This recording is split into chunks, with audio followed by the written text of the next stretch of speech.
All right, let's go ahead and call this Pompano Beach CRA meeting on December 16, 2025 to order.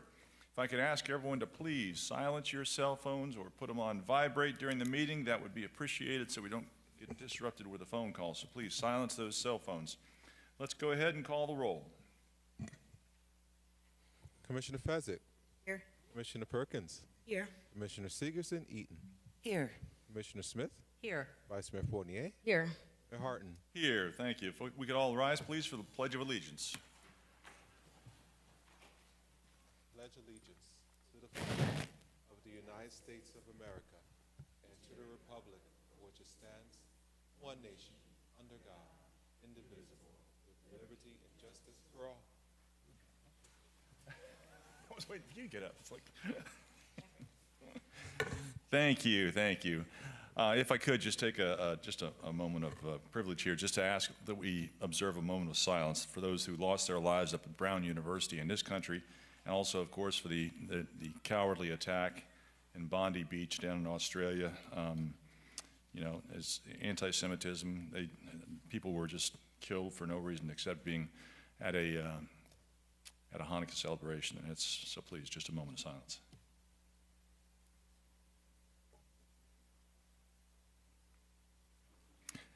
Very good, thank you. Can I get a motion approving the joint special workshop of City and CRA minutes of October 20th, 2025? So moved. Second. Moved and second. All in favor say aye. Aye. Opposed? Motion carries unanimous. Thank you.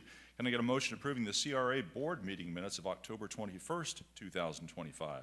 So moved. Second. Moved and second. All in favor say aye. Aye. Opposed? Motion carries unanimous. Thank you. Now, how about the joint special meeting of City and CRA minutes of October 29th, 2025? So moved. Second. Moved and seconded. All in favor say aye. Aye. Opposed? Motion carries unanimous. And finally, can I get a motion approving the CRA board meeting minutes of November 18th, 2025? So moved. Second. Moved and seconded. All in favor say aye. Aye. Opposed? Motion carries unanimous. Thank you. On our agenda this afternoon, are there any changes, Mr. Tran? There are no changes. Very good. Can I get a motion approving the agenda as printed? So moved. Second. Moved and seconded. All in favor say aye. Aye. Opposed? Motion carries unanimous. Thank you. Mayor, are we on air? I assume so. That's a good question. I don't know. Can we do not see the on-air sign on in the back. Can somebody from the back please tell us if we are on the air? We're good. We're good. Light bulb must be burned out. All right. Making sure. Thank you for that, Vice Mayor. Appreciate it. For the alert, not the burned out light bulb. No problem. Very good. Fix light bulbs too if you need. There we go. All right. On our consent agenda discussion, there are no items to be pulled today. So, Actually, you didn't ask me. I wouldn't. oh, I'm sorry. Did you want item 1 pulled? Yes, thank you. Okay. On the consent agenda, item 1 will be pulled for individual discussion. Sorry about that, Commissioner. I thought I had asked you. Apologize there. All right. That takes us up to audience to be heard. Do we have anyone signed up for audience to be heard, Mr. Alfred? Yes, we do, Mayor. We have Jocelyn Jackson. Very good. Just name and address for the record, please. Jocelyn Jackson. She's not here. Very good. Well, we'll move on from there then. All right. That takes us up to our consent agenda. Item number 1 is a resolution. A resolution of the Pompano Beach Community Redevelopment Agency approving and authorizing the proper officials to execute a service contract between the CRA and PFM Asset Management to provide investment advisory services, providing an effective date. So moved. Second. Moved and second for discussion. This item was pulled by Commissioner Fezzik. Commissioner? Thank you. So I pulled this not because I had any issue with it, other than there were just a couple things when I was comparing back and forth. There was the contract with the city, and then this is to add a separate contract with the CRA. And so there was just a couple different items that I wanted us to make sure that we discussed briefly and make sure that those are rectified before we sign the contract, just because there are some issues with fee calculations. They reference a city/CRA sort of portfolio that's combined. And so there's no termination clause. Even the termination is not, like, one can be terminated, but they can stand alone. So we have to have some sort of back and forth with the termination. So if we terminate one, then both should terminate, especially if they're talking about aggregate funds, if that Ms. makes McKenna? sense. I think finance would have to answer how they're, how they have the accounts, but it was not my understanding that they would both be terminated. That was not my understanding. Right, it's just they're separate for the city and the CRA, but the portfolio language kind of looks or reads that they would be, there were some funds that were together, that's all. Just want to make sure that that was clarified. Are there funds together? Alison Furtado, Finance Director. The CRA fund is separate from the city funds. So there are separate accounts from the city fund. We just combine that because they're doing our investment as the city advisors, and CRA is part of the city. They do advisement as well for the CRA Northwest and the ECRA. Okay, I just wanted to make sure that it was completely They're separate. in our documentation. That was all. That was the only question I had. Very good. Thank you. This is a public hearing. Is there any input from the public on this item? Seeing none, public input closed. Commission discussion, Commissioner Perkins? Yes, thank you, Mayor. PFM Asset Management, are they active with the state of Florida? Yes. I mean, the status, because I was reading it and it said inactive. No, they're active. I'm not sure where you're getting that Just go under information Sunbiz from. and type in that name, PFM, and it does say inactive. But maybe that's something you can clear up or whatever. It just says withdrawal, October 29, 2024. So if you could look into that, that would be great. Okay, thanks. Thank you. Very good. Further commission discussion? Seeing none, let's call the roll. Commissioner Fezzik, Yes. Commissioner Perkins, Yes. Commissioner Sigerson-Eaton, Yes. Commissioner Smith, Yes. Vice Mayor Fournier, Yes. Mayor Hart. Yes, that takes us up to our regular agenda. Item 2 is a resolution. A resolution of the Pompano Beach Community Redevelopment Agency approving and authorizing the proper officials to execute a sublease agreement between the CRA and Greater Pompano Beach Chamber of Commerce, Inc., relating to property located at 100 Northwest 8th Street, Suite 102, Pompano Beach, Florida, after notice pursuant to Section 163.3803A Florida statutes, providing an effective date. So moved. Second. Moved and second for discussion. Mr. Tran? Yes, good afternoon, Chair, Vice Chair, new and trans CRA Director, and also members of the CRA Board. Good afternoon.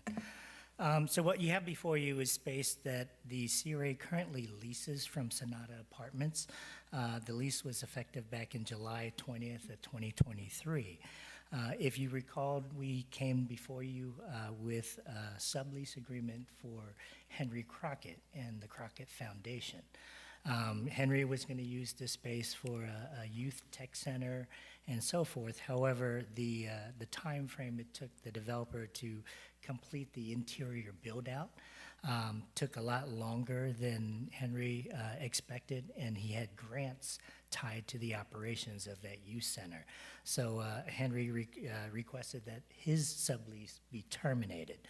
The location of this is right at the corner of North Dixie Highway and Northwest 8th Street, and that's on the ground level of the Sonata apartment building, the 7-story building. So in the meantime, the space just was completed this summer, and we've been talking to another tenant, the Greater Pompano Beach Chamber of Commerce, who is interested. Currently, the chamber is operating out of the Grover Corlew project over the past 6 years, and the developer is ready to renovate the space and put that space out for market. So they're looking for a new location because their lease will be ending with Grover Corlew. This makes a great space for the chamber. It's temporary. The ultimate plan is to have the chamber into City Hall when City Hall is complete. So therefore, you'll see the initial terms of this sublease is pretty much identical to the Crockett Foundation, same rates that we were charging Henry Crockett. The term will be 4 years with 2 one-year renewal options. The lease commencement date will be January 1st, 2026, and the CRA will allow the chamber 3 months of an improvement period. The improvement period is really to build out the space for offices, for any infrastructure that's required, any access that they require, any network and cameras that they require to be fully operational.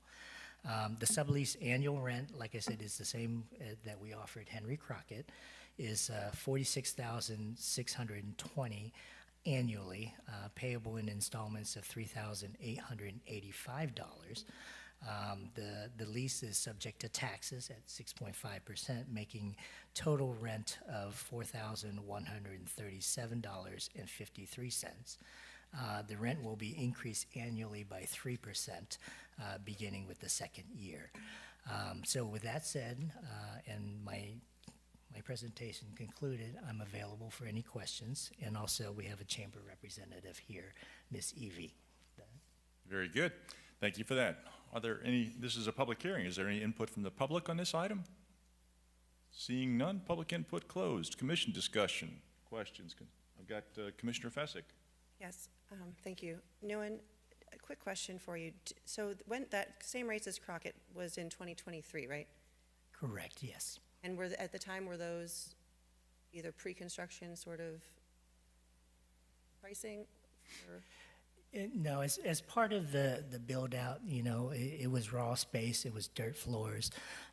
Going back in time, we had to work with the developer and chip into some of that build-out. In the agreement for Sonata, it was they were going to give us about $150,000 in tenant improvements.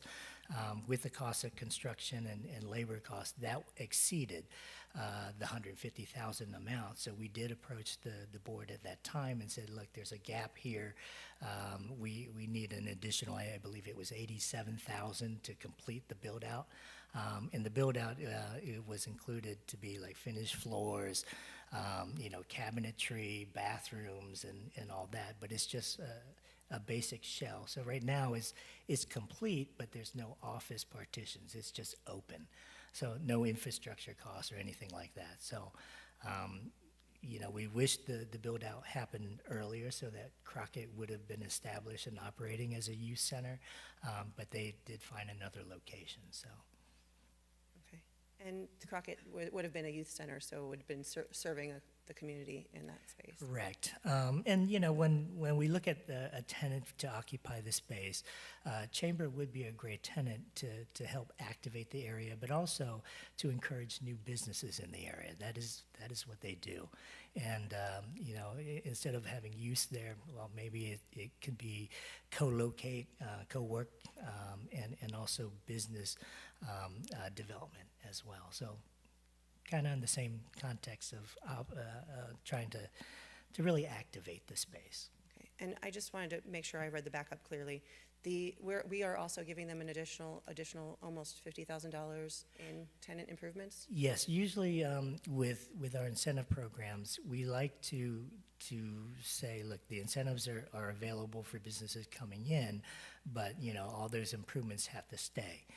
Since we did not build out, the infrastructure, the network, all that cabling and access stuff, that is available for new business coming in. Right. So we spent an additional, there was $150,000 then we spent an additional $87,000. No.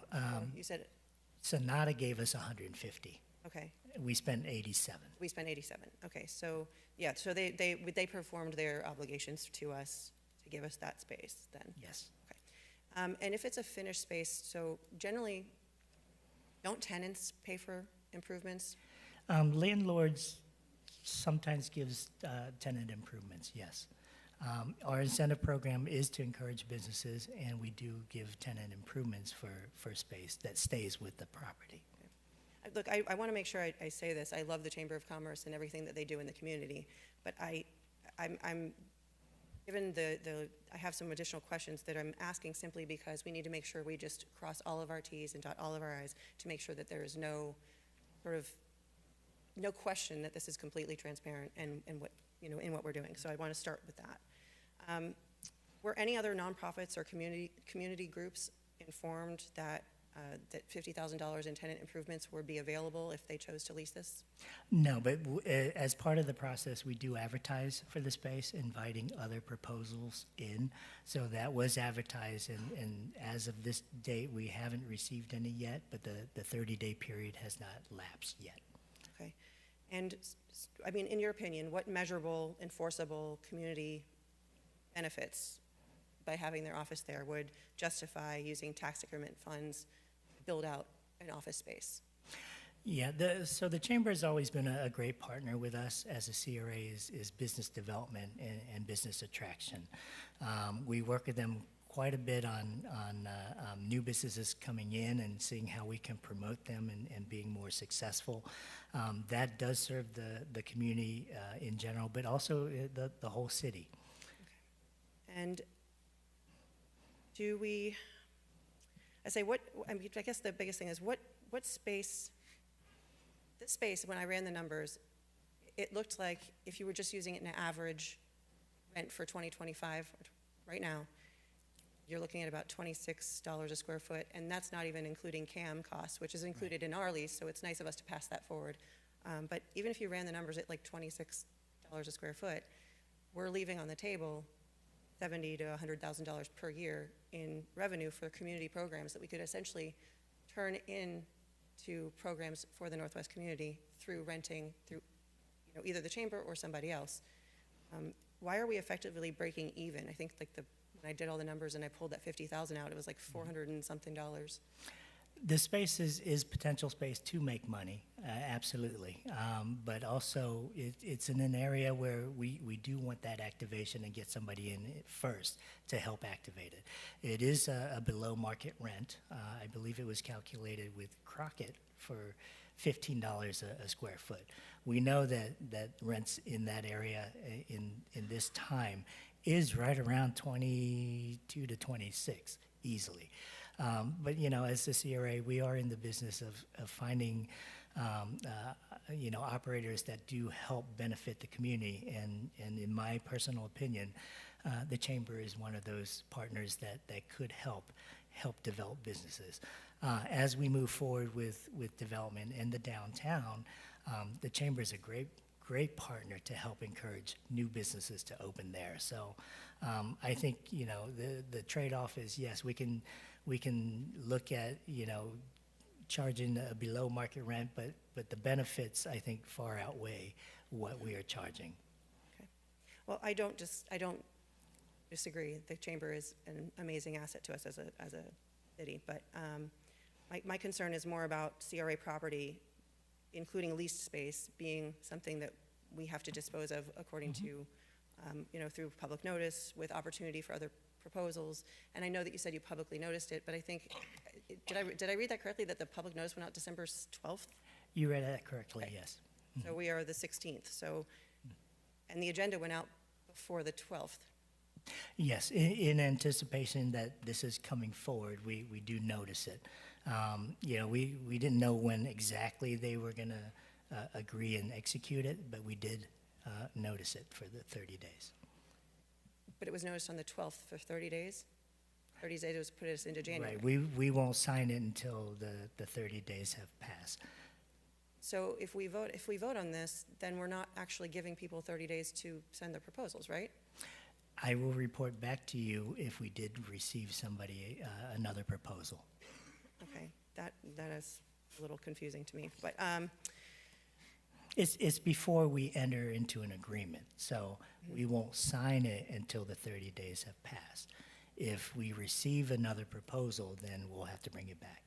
all right. I have some concerns here. I think that this should probably be on the January agenda rather than this one, because if you're gonna notice something, you gotta give people the chance to respond before we vote on something, yes or no. And I wanna make sure that we give the community, so many times we're sitting here and we hear from the community, we didn't even know that was available to us. And so if there is a community nonprofit that would be able to take advantage of a reduced rent rate, then they could effectively operate in that area, activate that area, and provide a community benefit. But if we're renting it at a reduced rate to an economic partner of ours. That raises a few more questions that need to be answered, I think, before we move forward. That's all I have for right now. Thank you.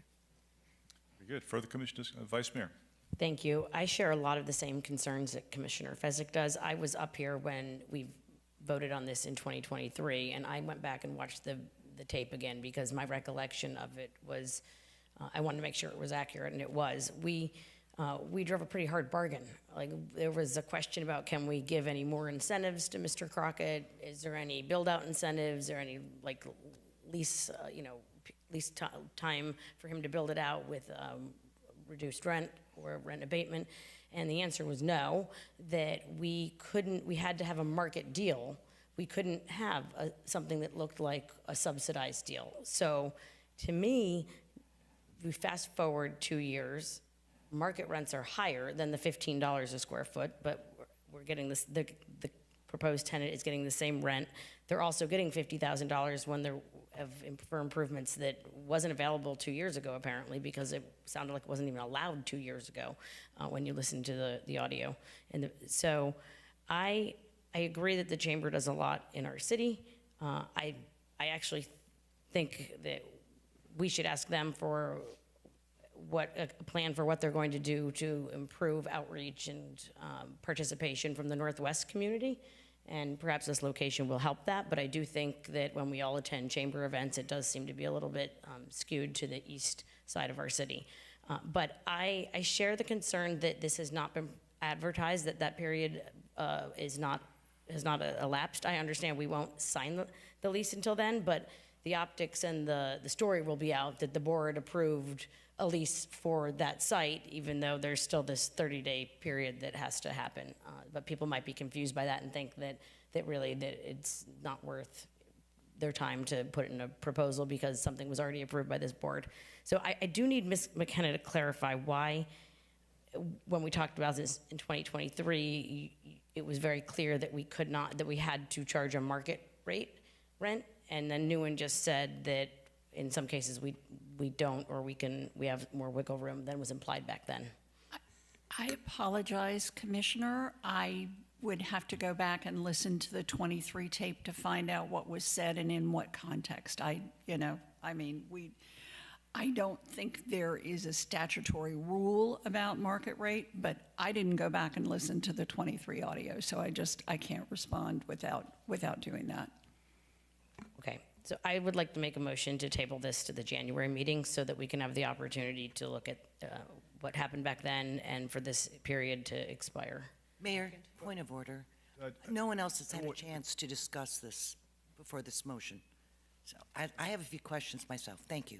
I was just going to ask Vice if she could Wait. hold off on your motion to allow a little more discussion, because I see Mr. problem. Tran, but So- I'll recognize you. I'll recognize you. So just for clarification, if we go back to this whole development and what the CRA was able to do with the developer and the development agreement, we were able to negotiate a very under market rent for the space for 10 years. It was $10 a square foot.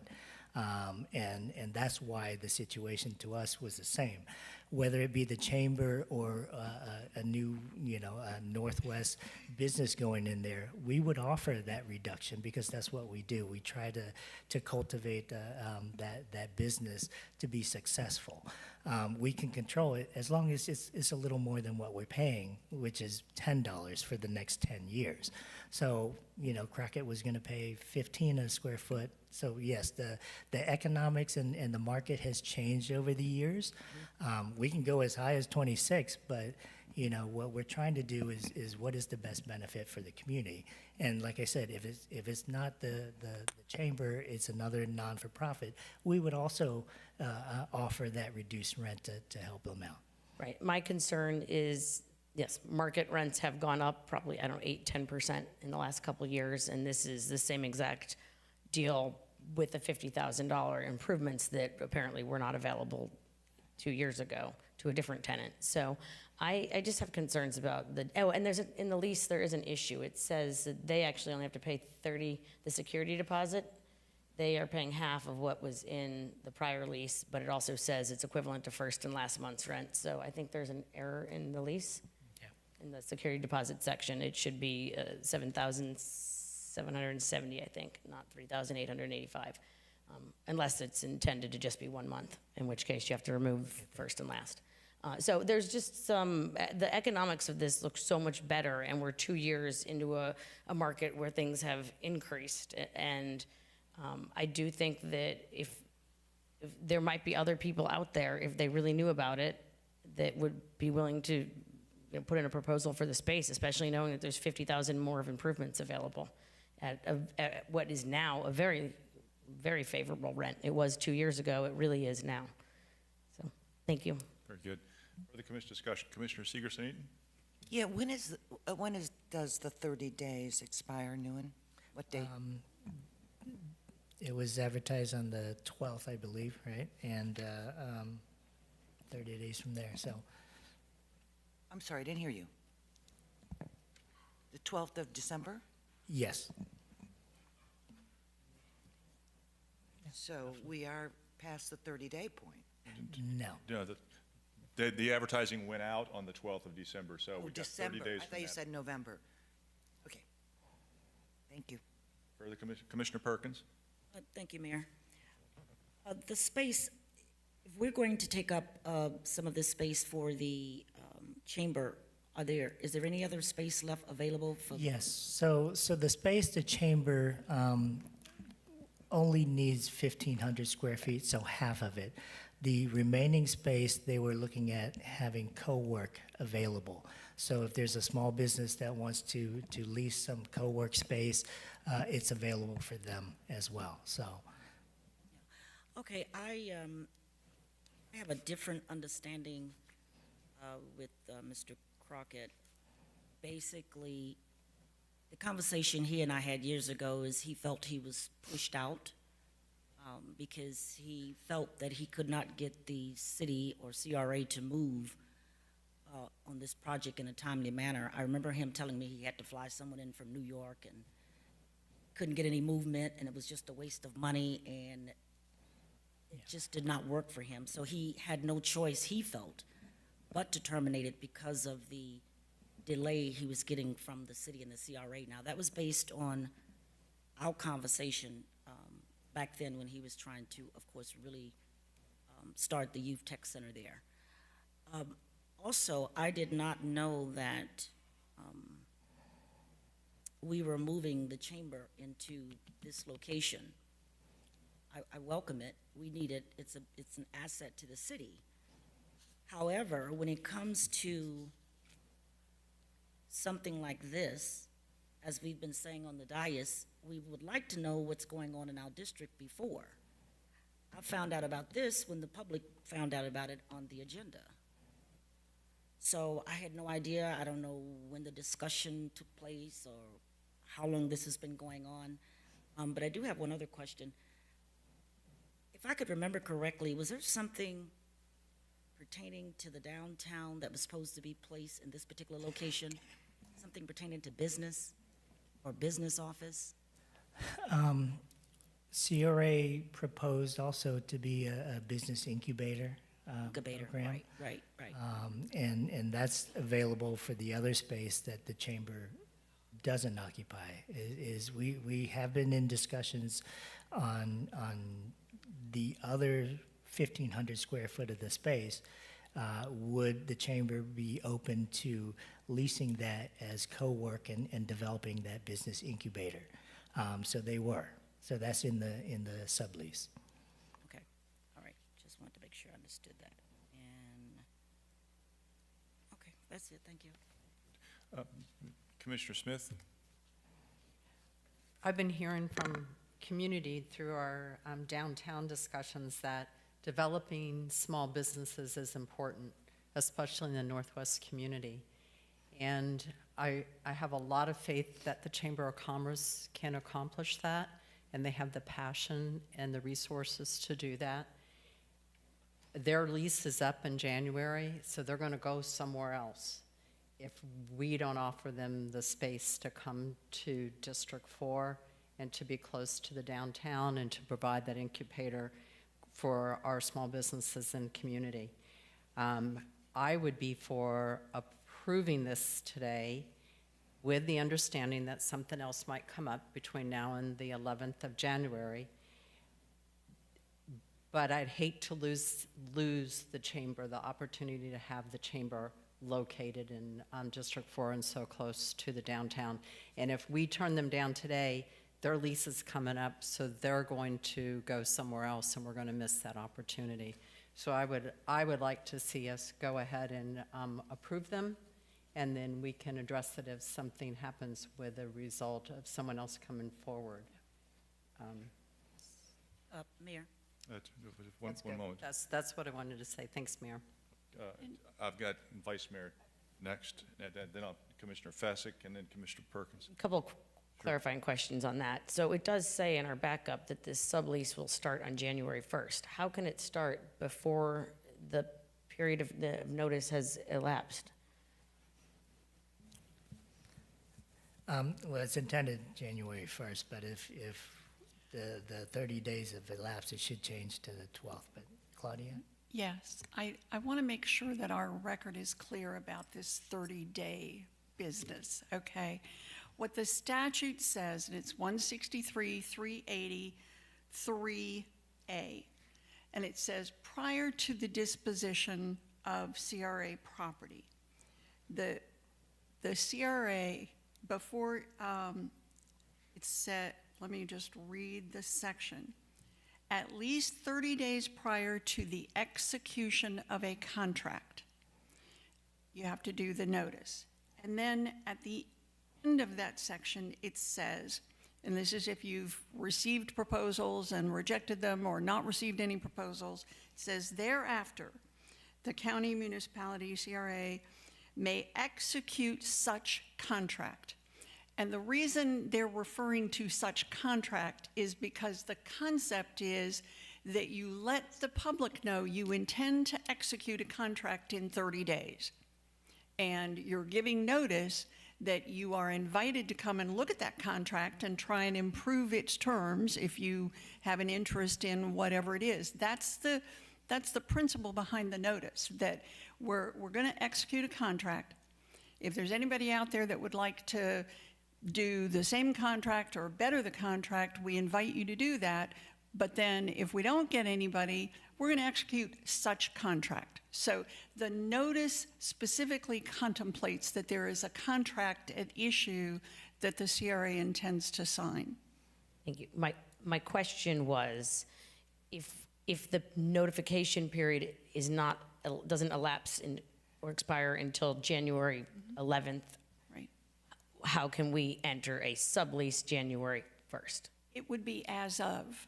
Okay, so then, Yeah, it would be as of. So, but the backup could- says the sublease commencement date will be January 1st, 2026. and after the notice expires, if we don't receive any proposals, then, and the proposers, any proposer that would come in, their contract would start on January 1st as well. That's the concept. Okay, so what we can happens on January certainly- 1st? Does the chamber move into the space No. or not? No. So No, I guess Commissioner Smith made it sound like they were in a dire situation if they didn't have somewhere to move on January 1st. What is the situation, Nguyen? May I call Evie up so she can describe their existing lease? And Because when if they it's- have flexibility, that maybe provides us flexibility, because it looks like we need some here anyway. in order-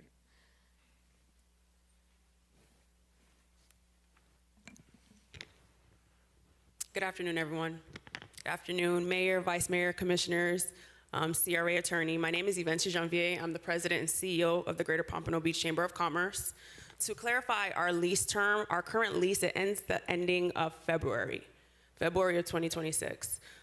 It is at the end of the month. The lease started in March of 2025, the beginning. So again, the lease, it does end on February the end. Perfect. Thank you for clarifying the record and your situation, that if we did want to wait to make this approval until that period had expired, January 20th would be probably almost as sufficient as January 12th when they would know. It's a difference of 8 days of when you would know.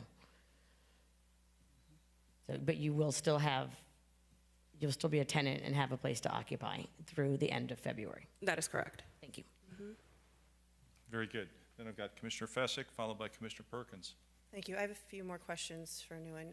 And so, Nguyen, did staff conduct targeted outreach to organizations that would serve residents in the Northwest CRA, like other workforce providers, youth programs? Because this was just noticed on the 12th.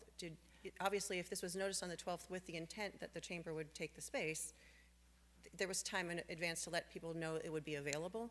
So basically, I just want to know if there was anything that was done to inform the public that the CRA space would be available. We have spoken to entities that's interested in it. The space is large, it's 3,000 square feet, so a small, business coming in there is too big for them. So it kind of limited down on, it's not a place for retail businesses because they're not retail based. So we needed one tenant to take over the whole space. And also, we've been talking about the downtown and business incubator and operating co-work. They just seem to be a good fit for that. A lot of times that we do this in the 30-day notice is really just to give notice. This is a lot of administration functions on staff level of finding the right tenant to bring forward and to make it as transparent as possible to let you all know who we're looking for as a tenant. But we occupy the space. We as the CRA lease the space and trying to find that right tenant to bring forward to you, that's really what we're doing now, is finding somebody to occupy the whole space, also doing what we would like that space to become, and not breaking it up into smaller spaces, because, that's a lot of build-out money if you want to do that. So given that the chamber and the city have, collectively, we have the Economic Development Council, and it's basically a public-private partnership of the city and the chamber, how did CRA staff, or how do we ensure that other potential tenants weren't disadvantaged by that sort of existing alliance, or what safeguards did we put in place to make sure that it doesn't have that outward appearance?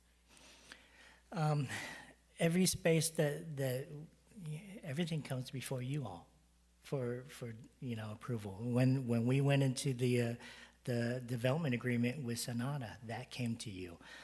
Everything has been made public all along, so it's out there. I want to make sure that that's stated for the sake of transparency, right? So one thing that I didn't see in the lease, so you mentioned earlier that the chamber only needed approximately 1,500 square feet of space, but the lease is for the full total amount.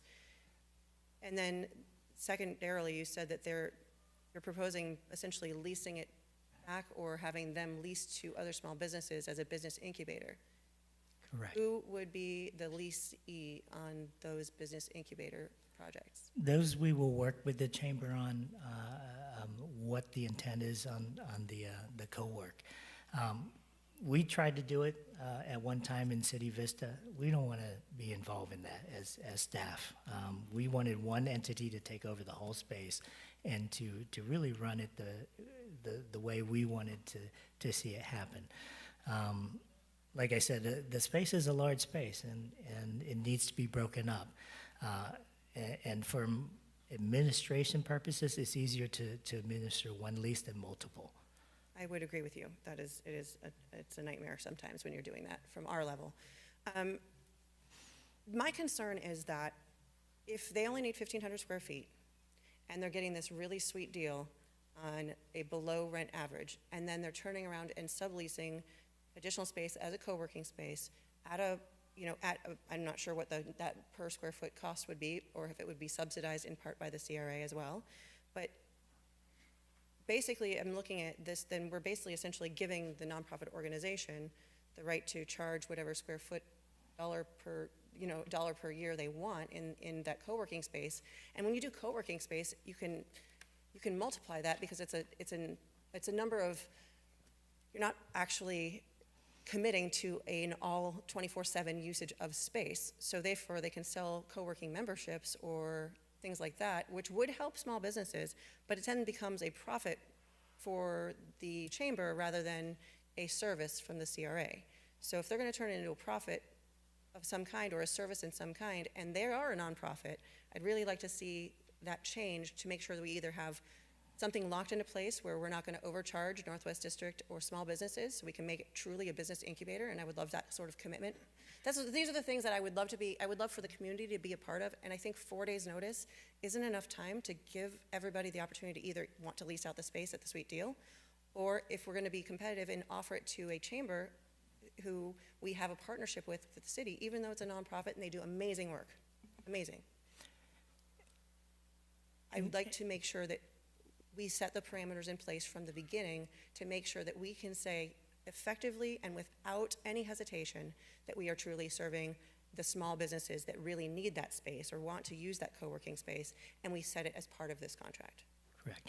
And honestly, before we brought it forward, we thought about that as well. We have a better relationship and partnership with the chamber to make sure that happens than any other tenant that goes in there, any other nonprofit. So that was part of the decision-making to work with the chamber to do that.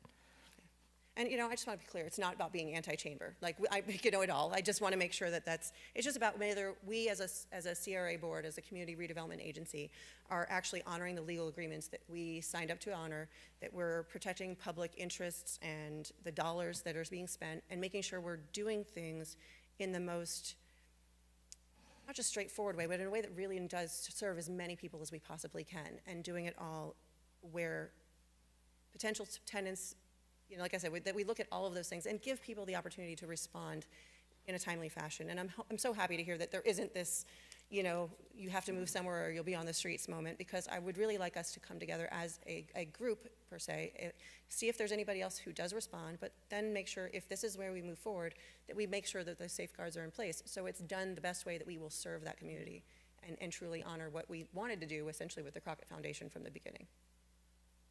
Thank you. Very good. Commissioner Perkins. Thank you, Mayor. I just want to reiterate that I do support the chamber. Commissioner Smith, you kept saying District 4, District 4, District 4. District 4 commissioners support the chamber.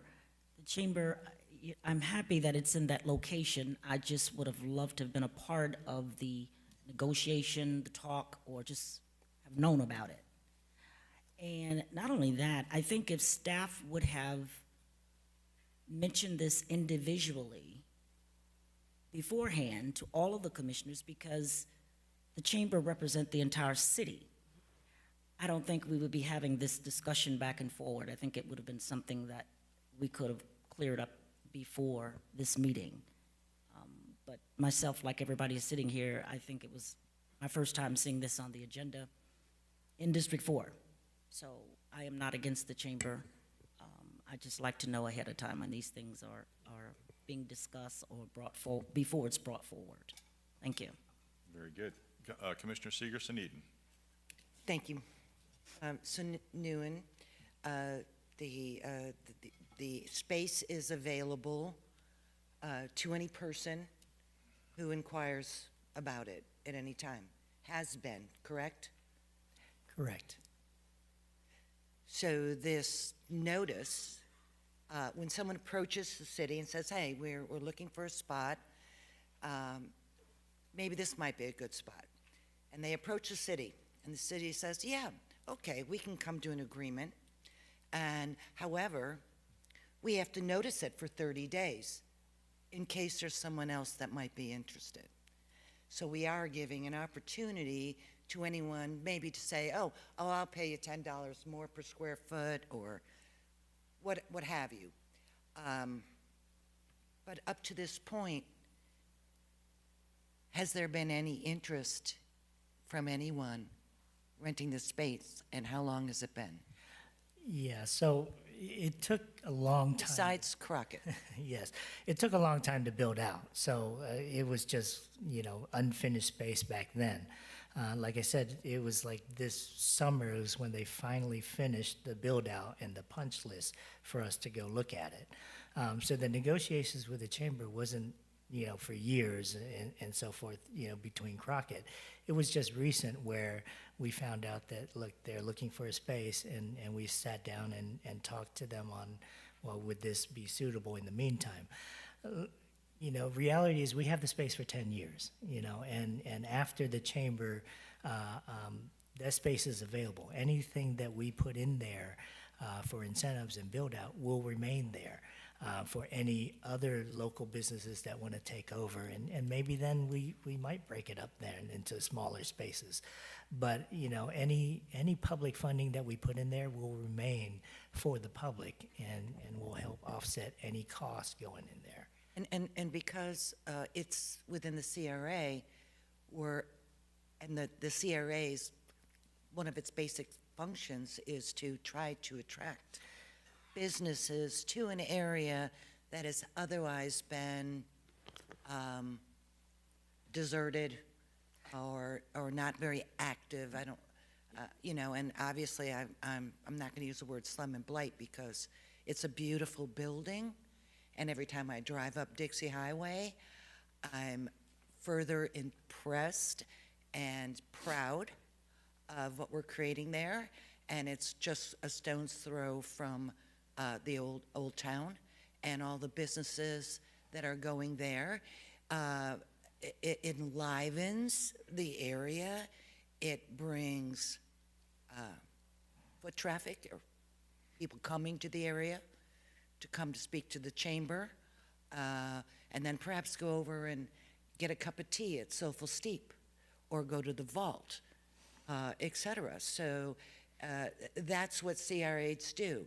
They're legally allowed to subsidize and give breaks in rent to attract businesses. And if it were a different entity coming forward, and again, nobody's banging on, knocking the door down, we always, by statute, we have to require that 30-day publication in case anyone else is interested, which we're doing, and then, hey, maybe we'll get into a bidding war. Maybe this will bring, the chamber might not find that pleasant, but essentially that is what that 30 days is supposed to do. So I think the transparency is obviously there. So, I think it would be great. Chamber does so much for the community, and I think it'd be a great mix. Thank you. Is it okay if I add a few Very good. words? I'm sorry, go. What was the Is question? it okay if I add a few words? Am I able to say anything? Sure, okay. Yeah, well, I've got a question for you, and you can Okay. kind of Okay. follow on. How's that? That sounds good. Well, that way we kind of keep things in order. Sounds good. Now, I heard your lease isn't really, your current lease isn't up until the end of March, right? End of February. End of February, right. So you are currently actively looking because you know you got to be That is out by correct. the end of February. So that's a couple of months for an established business, so to speak, which is a short period of time, of course. But considering the timing that's involved with our CRA meetings and the timing of this contract review that we have to live with, would it, you are talking about a difference of, a week, a little more than a week, if we were to postpone this until our first meeting in January, which I expect there's going to be a motion to that effect very shortly. And so walk us through what the downfall is, if there's a big downfall to us putting this off until our first meeting in January, as opposed to dealing with it here, if you could. So the main thing right now, we are on a lease. After the end of February, we'll be on a month-to-month. And as you all may be familiar with the month-to-month, we don't have anything concrete. So at any point, Grover Corlew can kind of part ways with us. That's the first thing there. The second thing, Nguyen kind of mentioned it. The space currently, it's a very open floor plan. I'm not sure if you all been to the Sonata building, but it's open. And there isn't any infrastructure, any built-up offices or anything there currently. So with the mindset or the idea of us starting in January, that would give us the time for our IT company to come in, do all the wiring and everything that needs to get done, I don't have an office, there's no conference room, there's no storage room, it's literally an open floor plan. So if we delay it, that's just then delaying us, and then we may end up in an opportunity or a position where we're now on a month-to-month that isn't protected. So at any point in time that Grover Corlew wants us to part ways, we kind of have to go by then. And not to say we'll be out in the streets then, but we don't really know what the next steps would be at that point.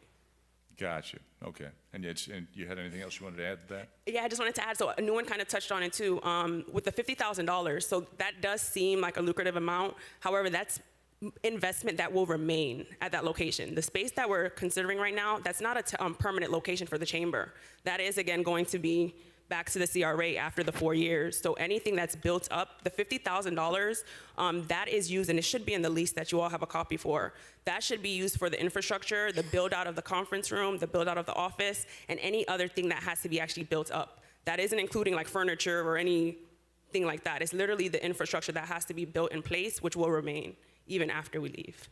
And then kind of just to touch base, I believe Vice Mayor Fournier mentioned something where sometimes when you go to our events currently, it does seem like everything is on the east side. And I've realized that before even taking on the role. So coming on or getting this opportunity to move on to the west side, that's bringing opportunity not just for the chamber, but for the business community on that side that doesn't feel like they're getting the support that they currently have. And then I have something written. So the proposed relocation of the Greater Pompano Beach Chamber of Commerce to the Northwest District is not simply a move. It is a strategic investment in the city's economic future. This location places the chamber at the center of Pompano Beach's economic corridors, connecting east coastal businesses, west manufacturing employers, the Pomp, and the proposed downtown. Being centrally located improves access and engagement for businesses citywide and reinforces that the chamber represents one unified economy.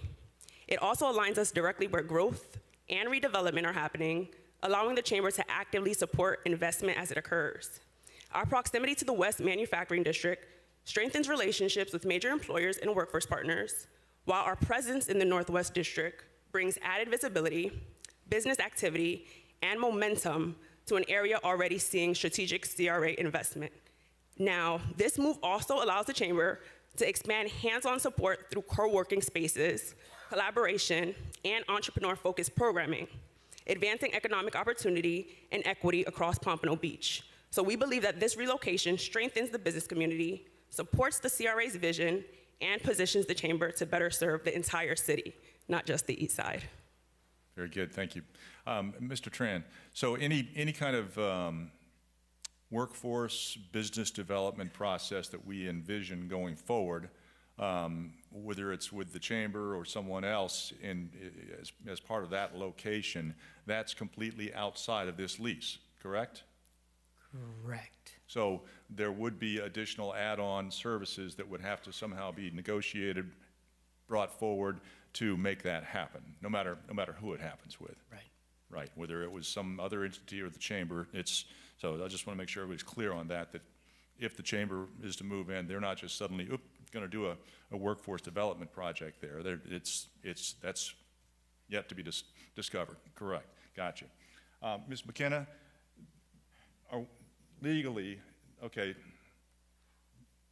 as Vice Mayor pointed out, we got some issues with the lease that are wrong. Do we need to go through with a fine-tooth comb and fix all those now, or just Vice Mayor mentioning it, that's close enough?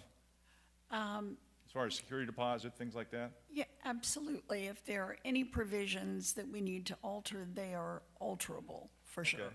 But we should do that here, or because obviously it wasn't caught by staff, correct? We didn't see that. We did see that. The chamber requested that. The confusion?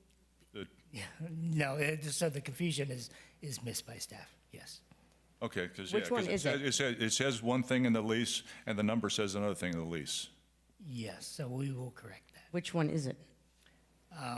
The security deposit of 3,000 something 885? was requested. So half Okay, of what the okay. last lease was.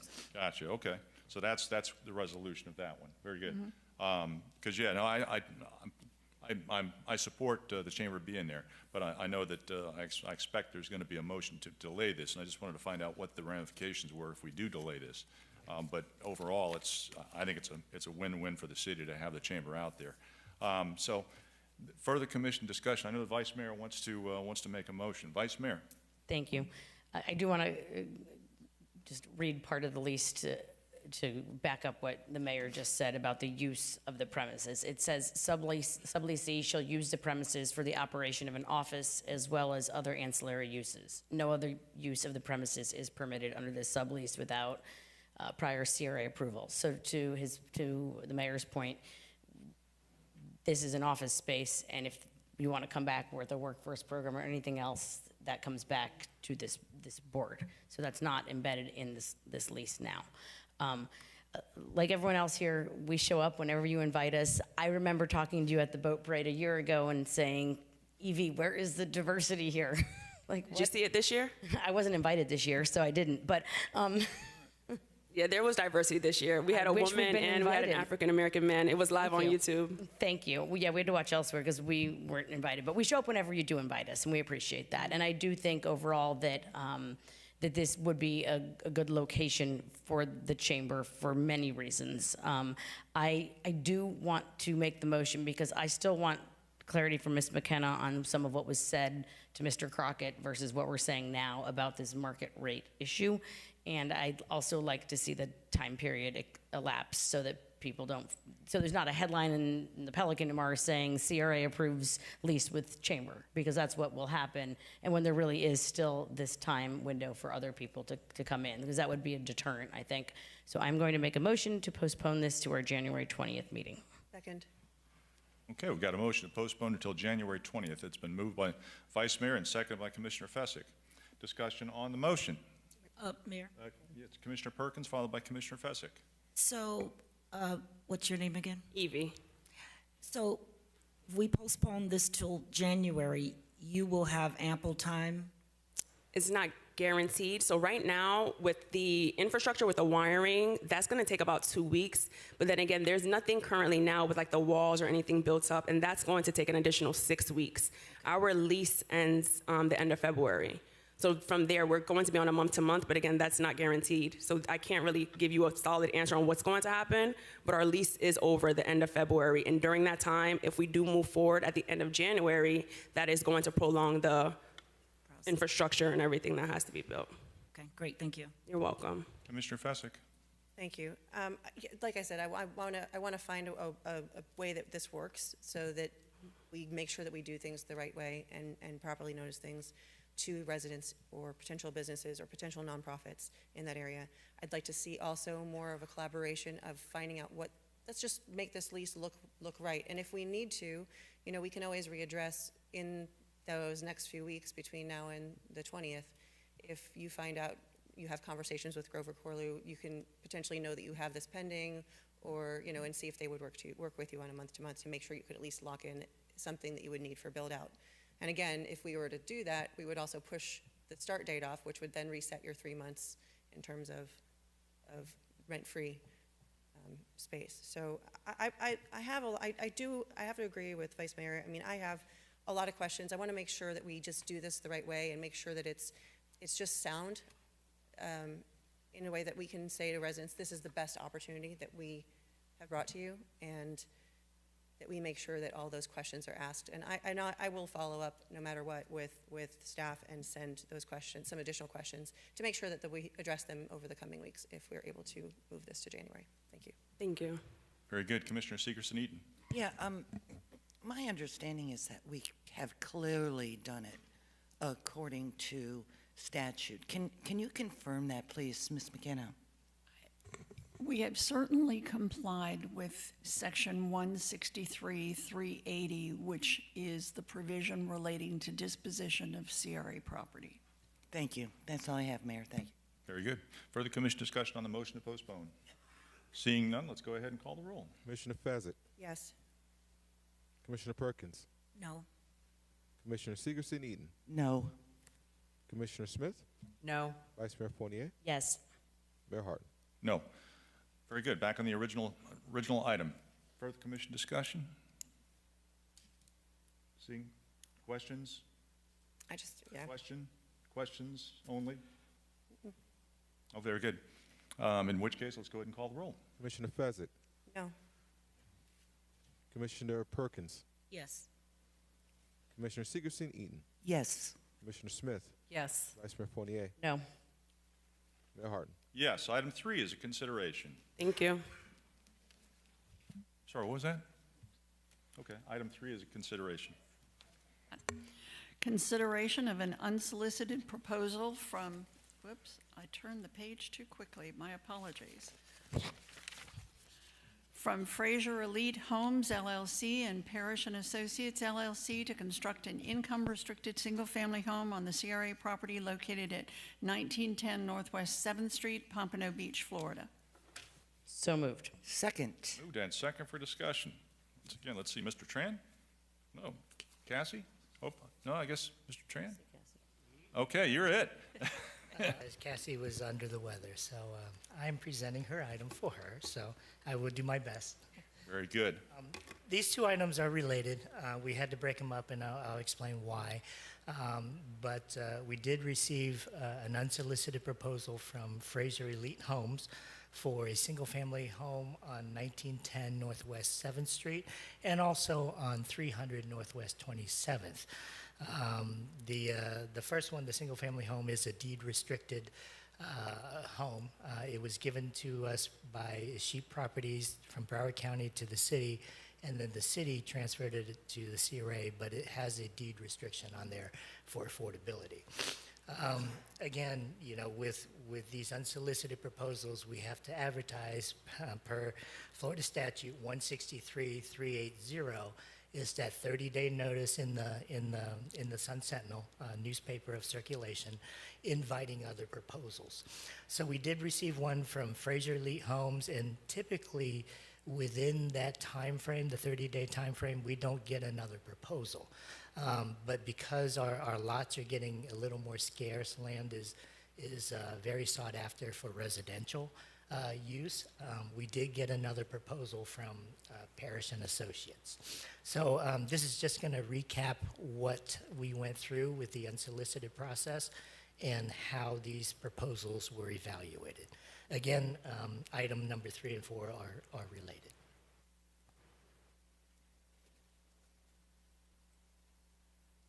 Again, you know, we received the unsolicited proposal. The lot in question is about 7,300 square feet. It is immediately to the east of Jesus Christ Supernatural Church, which is Pastor McLemore. That lot's been vacant for quite some time. It's right on the corner. Is very narrow. So Fraser Elite Homes came in and proposed on that lot. And what we did was, as staff, we brought it back to the Northwest Advisory Committee and said, look, we had to advertise for the 30 days. We got Parrish and Associates to also submit. So we ended up with 2 unsolicited proposals.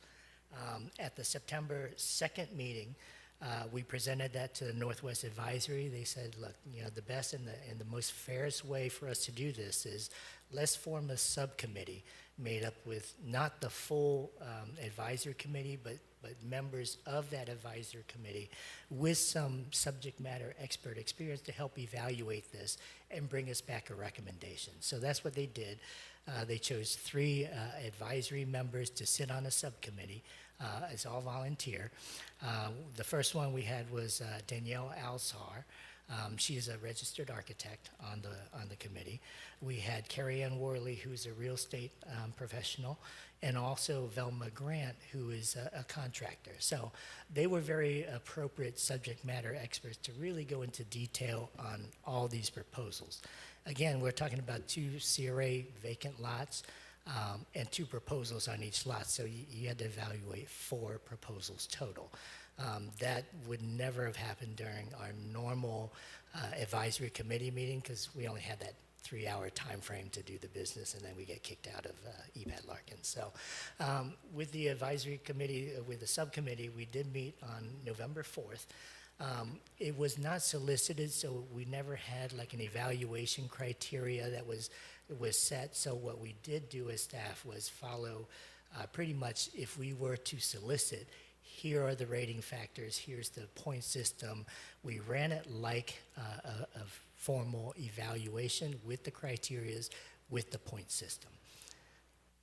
So with that said, the 1910 property was evaluated. The committee scored Fraser Elite Homes receiving 276 points, and Parrish and Associates with 242 points. So their recommendation for the single-family income restricted house is going to Fraser Elite Homes was their recommendation. Again, here's the lot here right next to Jesus Christ Supernatural Church. It's on Northwest 7th, and I believe that's 19th, Northwest 19th Ave. Here's the floor plan. Fraser Elite Homes is proposing to construct a 2,290 square foot, 3-bedroom, 2-bath home with 2-car garage. They have a pre-qualified buyer, and the selling price is looking at $450,000 mortgage. Here's a rendering of the proposed home that Fraser Elite Homes will build. And their development schedule shows an occupancy within 12 months. With Fraser Elite Homes, they have a pre-approval for a $390,000 loan and also $70,000 in investor equity to make up for the construction costs. Again, it was brought before the Northwest Advisory Committee, and they accepted the proposal and recommended to this board the acceptance and also to negotiate a property disposition and development agreement with Fraser Elite Homes. That concludes my presentation for item number 3. I'm available for any questions, and Leon Fraser and team are here as well. Very good. Thank you for that. Appreciate it. Does the recommended proposer wish to make any presentation or just here for questions? Very good. Thank you for that, sir. This is a public hearing. Is there any input from the public on this item? Seeing none, public input. Please come. Public input? All right. Come on down. Just name and address for the record.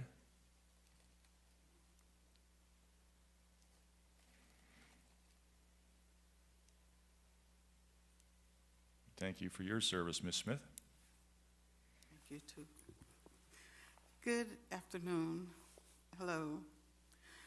Phyllis Smith, Greater Cayuse City Civic Association President, Cayuse City. I know in that area where the proposed housing is supposed to be, there have been dumping on that site, and I think that a house on that site would get rid of that at that time. And Mr. Fraser and Parrish, they both had a tie score in the end. So to be fair, we allotted each one the highest score in their perfected area. So to get rid of the dumping, both sites, so it's a good thing for both sites. Very good. Thank you for that. Further input from the public? Seeing none, public input closed. Commission discussion. Questions? Commissioner Fessick. So I agree that I know the dumping has been an issue in the Northwest, and a house that looks lovely would be lovely there. And I know since these are sort of linked, affordable housing is also necessary in that area. My concern is related to processes and procedures, which is where I've sort of been honing in on either city commission stuff, but also with CRA as well. So the CRA is, and I'll allow Ms. McKenna, after I'm done, the opportunity to potentially correct it, but the CRA may not act on any disposition of CRA-owned property unless the procedures in Florida Statute 163.380 and our adopted procurement requirements have been followed. So the July 6th newspaper advertisement satisfies only the notice portion of that statute. The evaluation process didn't involve procurement at all and didn't follow the city's procurement and contracts manual, which then would essentially improperly delegated statutory duties to the Northwest CRA Advisory Board, who then created a subcommittee who is not a procurement committee. And then so I want to make sure that we do things the right way. And so to avoid proceeding under an improper process, I'd really love to see both this item and the next be pulled or deferred until we can do a full procurement compliant CRA solicitation and make sure that we're meeting our due diligence as a board to do things above board and the right way as per our codes and as per our own rules. Very good. Is that it, Commissioner Fezzik, for now? So- I just want to, wait. So I guess the question I would have, I guess the question I would have then for staff and then eventually, so Nguyen, can you staff confirm whether procurement certified this evaluation as compliant with our procurement and contracts manual? There is no compliance in process for unsolicited.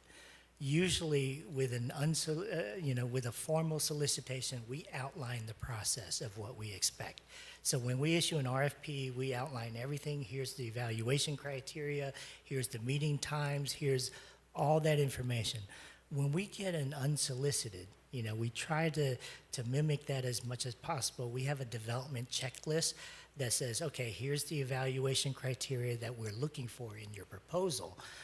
Since you submitted an unsolicited, we didn't have those evaluation criterias or process. So did we follow that process? Yes, absolutely.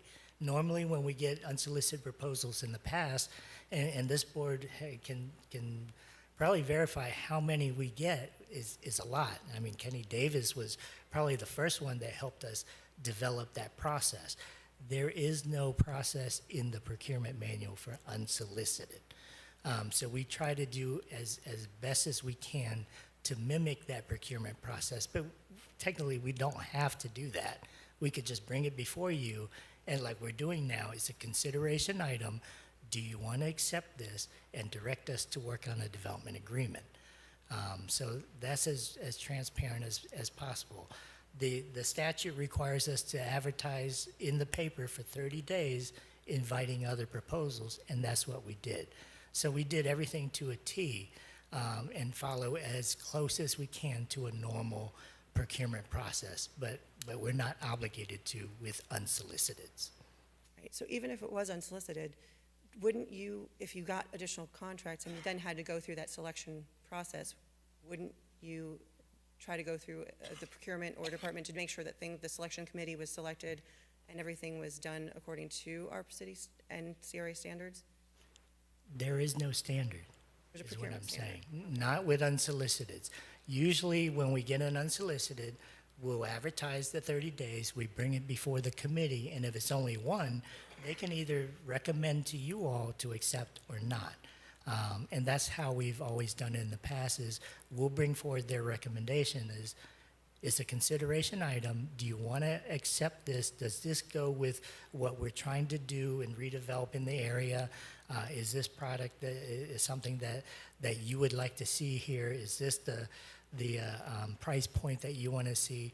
So right now what we're doing is exactly that, is we're bringing forward a consideration. Whether you want to accept this, you can direct us to say, no, don't accept it and go out for a formal solicitation. But we've reviewed it as best as we can. Okay. Mr. Mayor. So Ms. McCann, my next question is for you anyway. Can you confirm whether the statute 163.380 authorizes a CRA to delegate statutory duties to an advisory board? I will answer that question in a minute, but I first need to clear up this record because we've gone down a rabbit hole that's just not even remotely right, okay? In 163.370, the state legislature amended the statute to provide a community redevelopment agency shall procure all commodities and services under the same purchasing processes and requirements that apply to the county or municipality that created the agency. The procurement is for goods and services, not for disposal of property. There is nothing in 380 that says we follow a procurement process. And I'm happy to, bullet point the statute for everybody on how we dispose of property. The bylaws of the advisory committees, to your question, Commissioner, allow for the appointment of a subcommittee. The advisory committee could just as easily have reviewed those proposals as a body and then made a recommendation to this board. They elected to instead, pursuant to their bylaws, appoint a subcommittee and allow that subcommittee to volunteer their time to do, and it's a lengthy process. When you're evaluating proposals and you want to make a recommendation to this board, it's not a 5-minute, let's take a look and pick one. I mean, they spend some real time with it. So the pragmatic decision that was made by the advisory committee was, we will use a subcommittee. But I want to be clear that they could have just as easily done it as a full body. There is absolutely nothing that prohibits them from having the subcommittee do that exercise. And they are not required by the statute to use the city's procurement procedure for that exercise. So there's no reason why for just any sort of using or disposition of properties. Is you're saying that we do not have to follow any sort of procurement rules, advisory rules, conflict of interest reviews? None of that has to be done according to you for disposition. That is not even remotely what I just said. No, I know you described. I'm sorry, Commissioner, but I didn't say that. Okay. Right. That's why I want to make sure I'm clear. Here's what we have to do. In order to dispose of city property, CRA-owned property, we have to follow the requirements of Chapter 163, 380. Okay. That's what we're required to do. And you are confident that we are following the entire chapter effectively, or as we're supposed to do? I am not aware, given the facts that I have heard, I am not aware of anything that we did that was not consistent with 163, 380. Okay, so it would be your legal opinion then that the CRA board can approve a land disposition or two tonight, or today, this afternoon, whenever we get out of here, that would basically, without a public interest finding under 163.380, 3A, let me finish. Okay. Procurement oversight, conflict of interest verification, or formal CRA solicitation. Yes or no? It's only a yes or no question. No, it's not a yes or no question, with all due respect, Commissioner. Here's what's going to happen. This is a consideration. This item is a consideration, okay? You have received an unsolicited proposal. You will still have to go through the disposition procedure if you pick one of these proposers, and there will be a notice pursuant to 163, 380.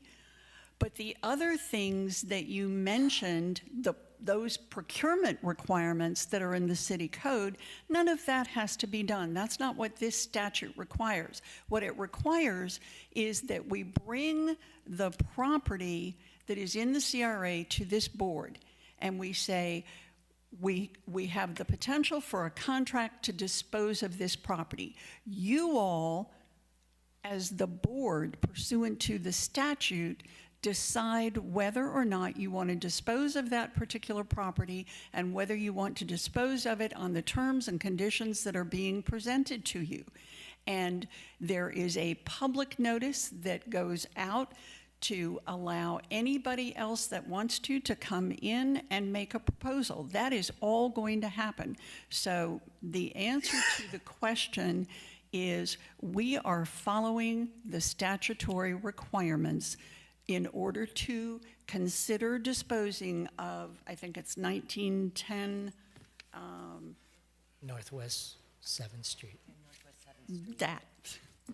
I would like to add to that, and it might help you on that. We weren't required to do any of that stuff, but we did. So if you look at your backup, you know, we had to advertise because more than one committee member was present, you know, so we don't violate sunshine.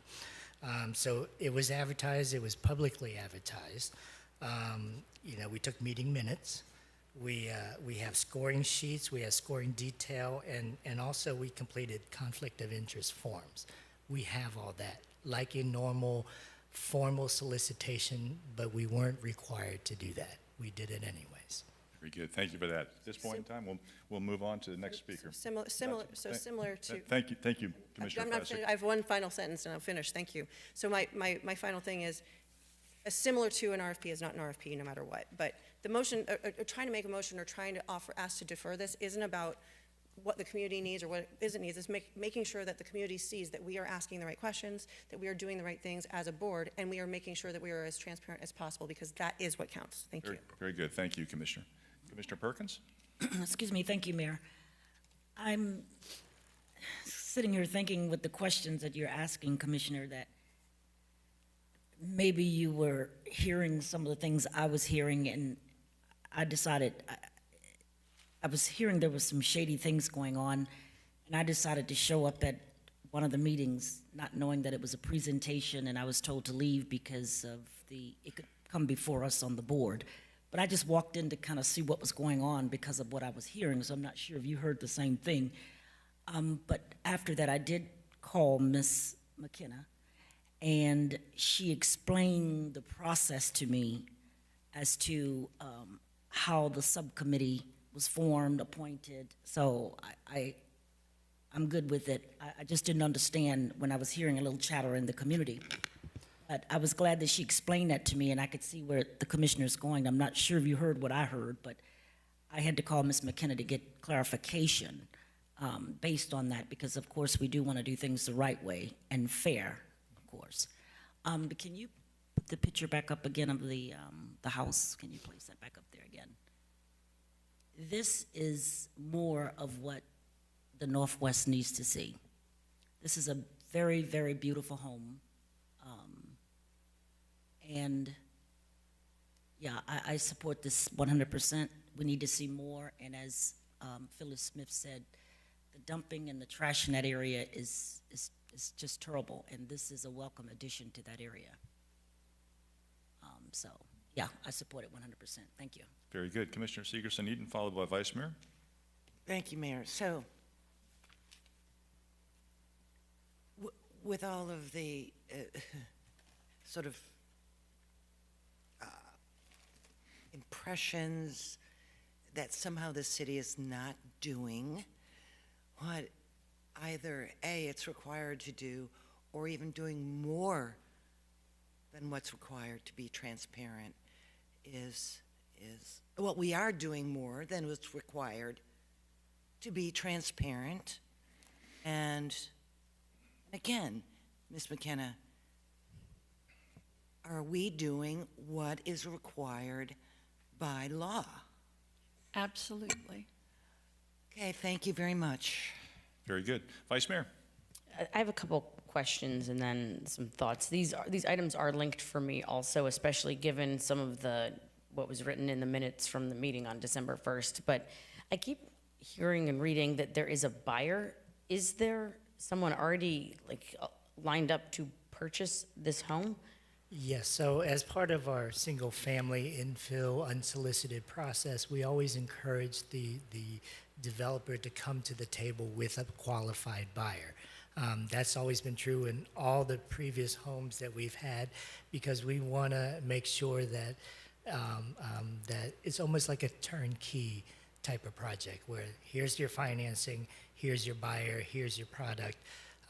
Do you want to accept this as a board or not? So we try to make it a all-inclusive package deal. We know who that is? The buyer, right there. Hi.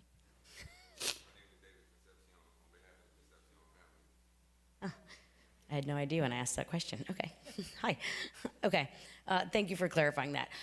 So like I said, I think these two items are linked in particular because the minutes, let me see, I have to look this up.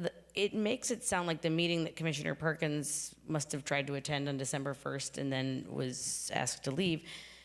It says, after the presentation by the developers on both of the sites, Mr. Frazier disclosed for the record that he would provide the other one to Parrish and Associates to construct the townhomes. And it says that twice, like Mr. Frazier recognized Parrish and Associates, so he chose to let them get the other proposal. So I'll explain that at the next item. we are deciding that, not somebody else saying, okay, I'll take my my name out of this. If they are, then maybe we need to go back to a different process. Because it feels a little bit like one of them took one and one took the other and had that agreement or something. Go ahead if you want to comment, but in the minutes, it was confusing. I'll comment on the next item. Because Okay, that's fine. Okay, so with this, and I do feel differently in the outcome of these two, where I shake out on these. So in this one, we are doing an infill on a lot of a beautiful home, and the way the city is contributing to affordable housing here is to provide the land at a discount to the market value of 100,000. So if the appraised or market value is around 100,000, we're going to take 50. When will we get the 50 new one? Is it now? No, usually with this process, we hold on to the land until the developer gets building permits, and then that's where the property exchange happens. Is if the proposal is to provide 50,000 for the acquisition, then that's when we'll collect the 50,000 and transfer the land over. Okay, but it's after permitting before construction? Correct. Okay. So that way we know he's permitted, he's ready to go, he's got financing in place. Previously, sometimes if you turn it over too soon, things can happen. They could lose financing and we'd have to reconvey it back. Sure, I know you do this and have best practices in place, I'm sure, from what you've learned over time. So that makes sense to me. So the way that we are helping provide affordable housing and new modern housing to the Northwest community here is by giving land at a discount on a single infill lot where there's nothing else that could really happen there. So this makes sense to me. I can wait to talk about the other item, but the other item makes much less sense to me because of the economics of it. There's the bidder who was selected, or because someone stepped aside, someone who it's going to cost $200,000 more to construct is getting it. So I have questions about the next one, but this one, like I said, it's hard to separate them because the minutes are like make it seem like they knew each other or were like And that's where I began. Is this really one item, 3 and 4, and then they got separated because of that. So I'll explain at the next item. Okay. Okay, thank you. And for clarification purposes, we advertised, we did presentations from one proposer, and then it was closed, and then presentations from the other. We don't like elected officials in the presentations so that we can eliminate the appearance of any lobbying that may go on, because there is anti-lobbying in normal formal solicitations. So, with other proposals, out of professional courtesy, we always ask them to leave. It is a public meeting, but, out of professional courtesy, we ask that only the presenters present to the whoever's going to review. Very good. Further commission discussion? One more question. Seeing Commissioner Perkins? Let's see, Commissioner Fesick? Go ahead. I just had a quick question. So you mentioned that this is how, so just for clarification, so I can, because I agree, the house would be much more enjoyable and beautiful and welcome addition to the Northwest, right? I want to make sure that is said for the record. I just want to, would you consider this a competitive selection, even though it's an unsolicited proposal? They came in, they competed essentially for, even though one deferred to the other in the end, but that was set up as a competitive selection. What everyone doesn't know is how many people I actually talk to that's interested in vacant CRA land. And I talk to a lot of people that are interested in developing something like that, but it's all talk. This is the first formal unsolicited that we get. These lots have been vacant for years, and the discussion is open to anyone that wants to come in and talk about what is the development opportunities in the CRA, what lands you have. That goes on constantly. That was, but my question is, this specific process, the RFP that you went through, would you call that a competitive selection? Because were they competing for the selection, essentially? It is, because if you formally solicit, the minimum number of days is 30 days anyways. So with our required, advertisement in the Sentinel, that's your 30-day period. Okay. I fully, like I said, I fully support having a house here. I just want to make sure that no matter what, and maybe it's a matter of a different topic later on where we revisit some of the way that we are doing things and making sure that we have clear moving forward, we have clear notice and understanding of what the CRA's requirements, unsolicited proposal or regardless, or anything else. Competitive selection should be done a certain way as per our city code, and I want to make sure that we have a clear understanding of what that looks like moving forward, so that we can do the best we can to make sure that every resident out there knows, hey, if you come to the CRA and you propose this, even if it's unsolicited, these are the rules we're following. And it is about refining some processes and procedures, because I feel like right now there's been a lot of, well, we don't have to do it here, but we can do it here. We don't have to do it here, but we do it this way. And that's too ambiguous for me to understand or convey that effectively to residents who don't need to get into Florida statutes necessarily. So that may be an outside comment with our attorney, and even an outside opinion, legal counsel. Thank you. Very good. Got Commissioner Perkins, followed by Commissioner Segerson-Eaton. Okay, thank you, Mayor. Just for clarification, I just want to move a little bit away from this.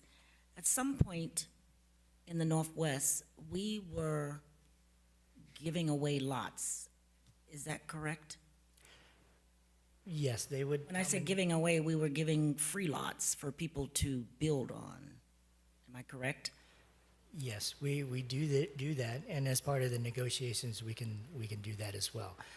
These proposers, with Fraser, he offered 50 for the lot. The other one, as you'll see, they offered 55, or the alternative is to incorporate it in the fee structure of the sale of the home. So my question is, what is the difference in then and now? First of all, how did we come up with giving away free lots? What was the purpose of doing that? It was their unsolicited proposal. So If are we still offering that today?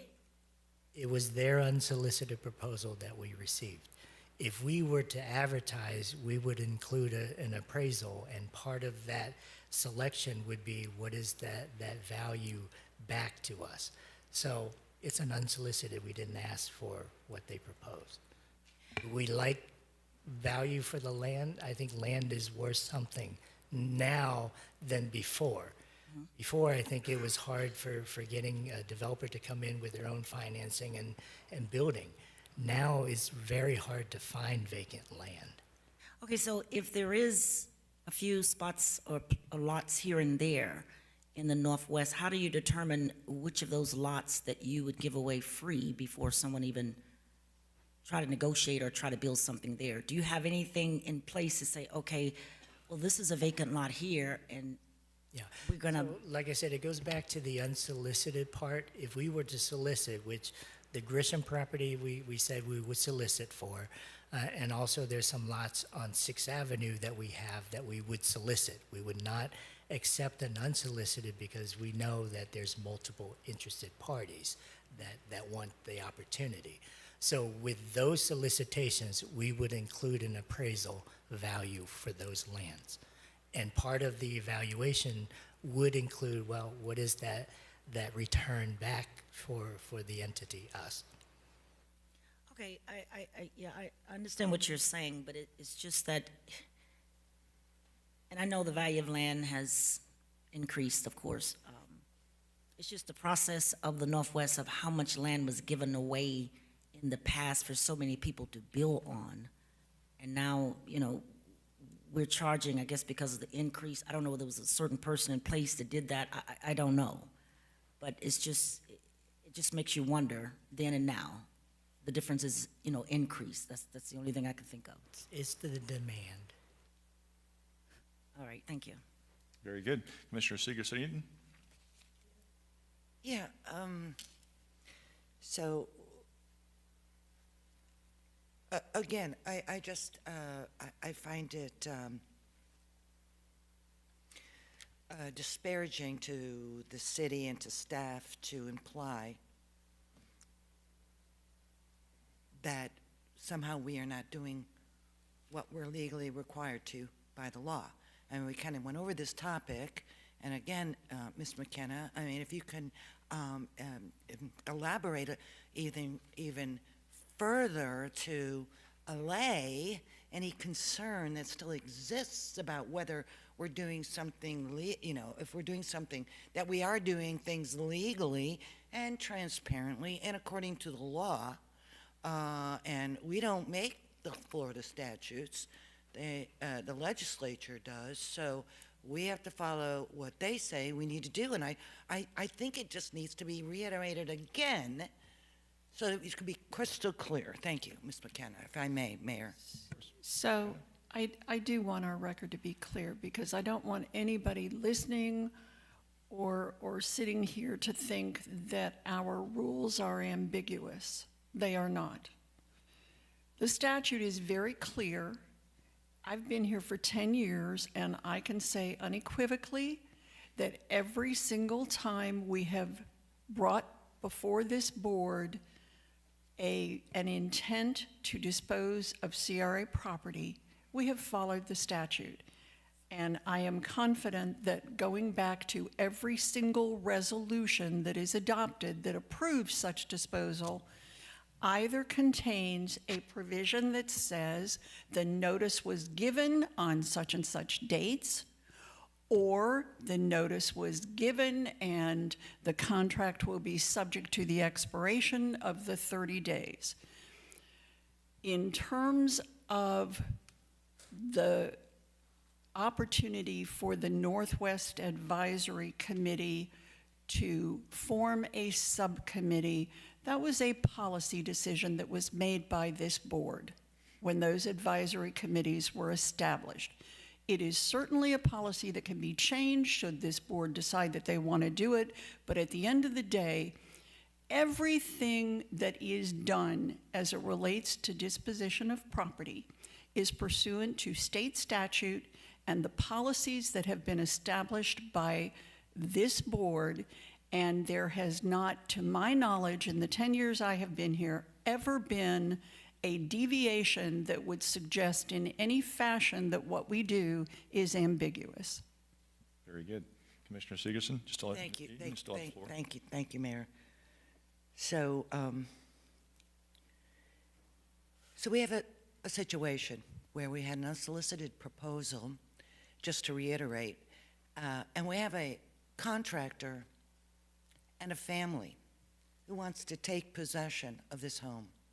Our intent is to do infill in these neighborhood areas. What in the world, I'm saying playing the devil's advocate, what in the world would our motivation be to do something incorrectly or non-transparent or illegal and put in jeopardy the opportunity for this family to have affordable housing?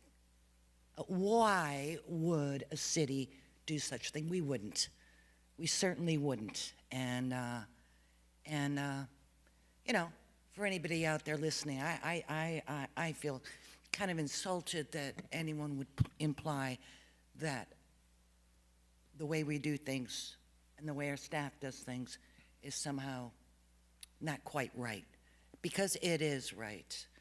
Thank you.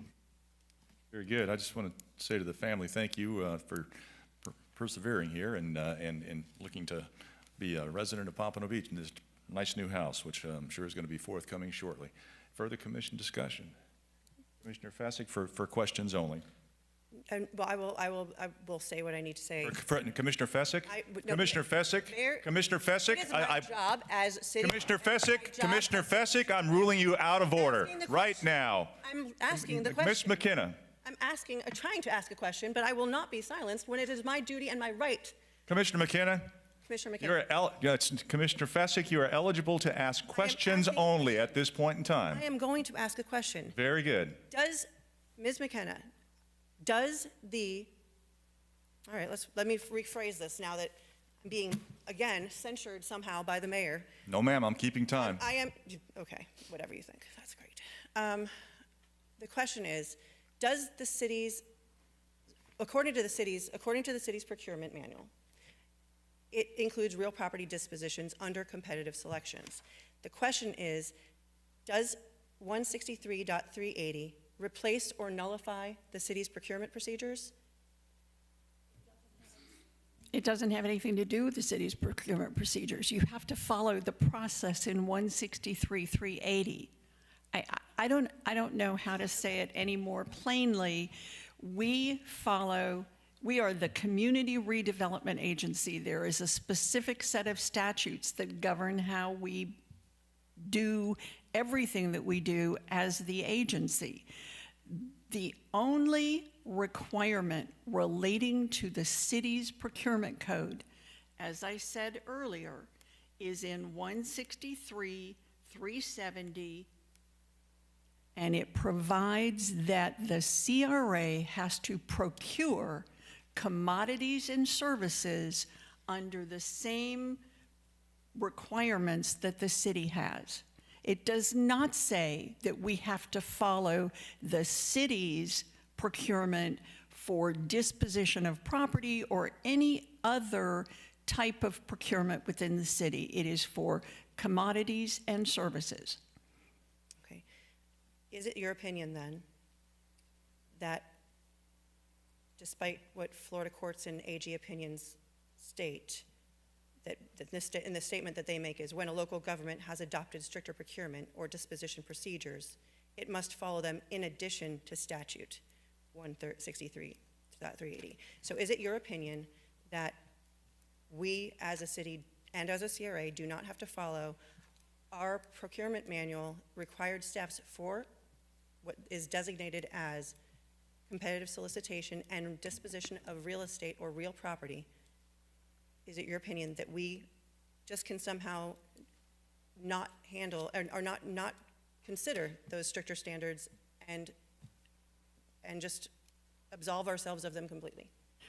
It's my opinion that neither the city nor the CRA has made any policy decision to require the CRA to follow a different procedure than is in 163.380. It just simply hasn't been done. The question then I have is that everybody wants affordable housing, and I love the idea of having a single-family home. What's the question, Commissioner? The question is, right, I'm phrasing my question, and I will do so appropriately.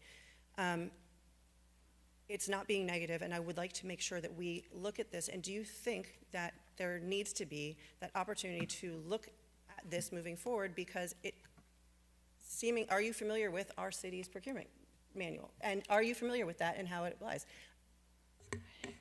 I have written procurement codes as a city attorney, so I am very well familiar with what procurement codes provide.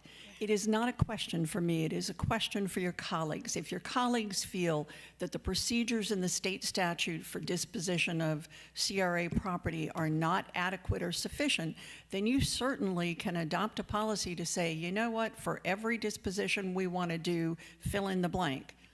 But at this moment in time, this body, as a matter of policy, follows the CRA statutes. I disagree, but thank you. Commissioner Perkins, Thank you, Mayor. questions? I think that we need to consider in the future ways that we Commissioner can possibly Perkins, change the I'm policy. going to ask for questions now.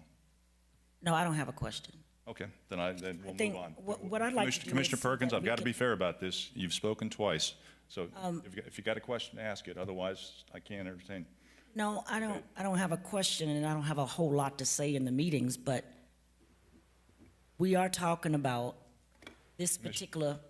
Commissioner Perkins, you've spoken twice before. I've kept records. So how many times are we supposed to speak? Twice. Twice now. Twice. You can ask all the questions you want if it's a question, but not. My question is, how did you come up with that? It's Robert's Rules of Order. We've been through this at the city level. No. You got to explain that better to me, because I get to ask 2 questions per item. No, you can speak twice per item for 10 minutes each time. After that, you're still eligible to ask questions. Get all your questions answered, but they need to just be straight questions. So if you have any further questions, This ask. is a straight question to you. I say we call the question. Commissioner Segerson, no. The straight question to you is that the same thing that the commissioner sitting beside me has said. sometime when you, and I know you've been an elected official before, do you know anything about that? That's a question. About being an elected official? Yes. Yes, obviously. Okay. So when you are an elected official, you have to make sure you ask the correct questions, not because you know the answer, but because you have people listening because they need to better understand the process of what's going on. Very good. Because we understand things the way we read it, but that's not necessarily so that the people that are listening understand that. Commissioner We need Perkins? to change the policy we of got- the CRA because of what takes place in their meetings. Thank you. That was my question, and I answered it. Thank you. Next, further commission discussion. Vice Mayor. I have a question, although I think I only spoke once. So my question is, and this would be the only thing that it would be important to me on this level, on a single-family home, from a process perspective, is the approved buyer required to have some independence from the city? No conflicts of interest, no relationships with consultants? How do we ensure that we are really providing independent, affordable housing to people who need it, not to someone that you're friends with? That can be made in place when we do go forward with this. A lot of times, depending upon the time of construction, sometimes they lose that buyer due to various financial reasons. So we have to go back and make sure that buyer is eligible and income eligible, number one. But we can definitely look at that to make sure that they're not related to any, what is the concern? I mean, I just think, especially with something like this, that if you, the city, the CRA, and I'm not trying to say this is what's happening, but you have better knowledge of where there are lots. We have better knowledge of where there would be opportunities. And I think the entire intent of this transparency is to ensure that we are allowing everybody who could use that opportunity to at least look at it and have a shot at it and compete for it if there is that. And I think that's what the statute tries to do. It gives that time period. But we, I think, also have an obligation to do that and ensure that we're really reaching the people who need this. And the affordable housing is still not that affordable. I'm going to say that, but it's still an opportunity, and we're going to do our part here, I hope. But I just want it to be something that reaches, broadly, that people have access to this or know about it, so they could put in an offer on another lot, someone else. I think that's a policy decision, that if that's the route that you want to take, to make sure that by the time we go through this process, the house is built, and before they close, we do our due diligence to make sure as best as we can that there's no relationship or anything. I'll talk to our housing department to see what policies are already in place for that. Right, and I'm sure there are some ways that this is done, but I do think that's important, especially given some of the things we have seen and some of the concerns we've had about the same, like different people having better access to certain opportunities. I think we are just trying to ensure that everyone has the opportunity to try and to know about it. And I get that the public advertisement does that in part, but if there's some inside track to it, then that's something other people have to overcome. So that's all. I just want to make sure that everybody would have an opportunity for it. Thank you. Very good. Further commission discussion? Seeing none, let's go ahead and call the roll. Commissioner Fezzik, No. Commissioner Perkins, Yes. Commissioner Sigerson-Eaton, Yes. Commissioner Smith, Yes. Vice Mayor Fournier, Yes. Mayor Harden. Yes. Item 4 is a consideration. Consideration of an unsolicited proposal from Parrish and Associates LLC to construct 4 attached single-family townhomes on the CRA property located at 300 Northwest 27th Avenue, Pompano Beach, Florida. So moved. Second. Moved and seconded for discussion. Once again, Mr. Tran. Yes, good afternoon, Chair, Vice Chair, members of the CRA Board, new and trans CRA Director. So, as I said previously, it was linked to the previous item, It got separated because during the evaluation, the committee ranked both proposals for this lot at 300 Northwest 27th Avenue. It ended up in a tie. So we had 3 evaluators scored, differently, but it was a tie at the end. Mr. Leon Fraser from Fraser Elite Homes graciously said, look, I really want the single-family house. Just to give opportunity for Parrish, I will withdraw my proposal from that. So Mr. Fraser graciously withdrew his proposal from this. Therefore, it went forward with the subcommittee recommendation to the advisory committee to get lot.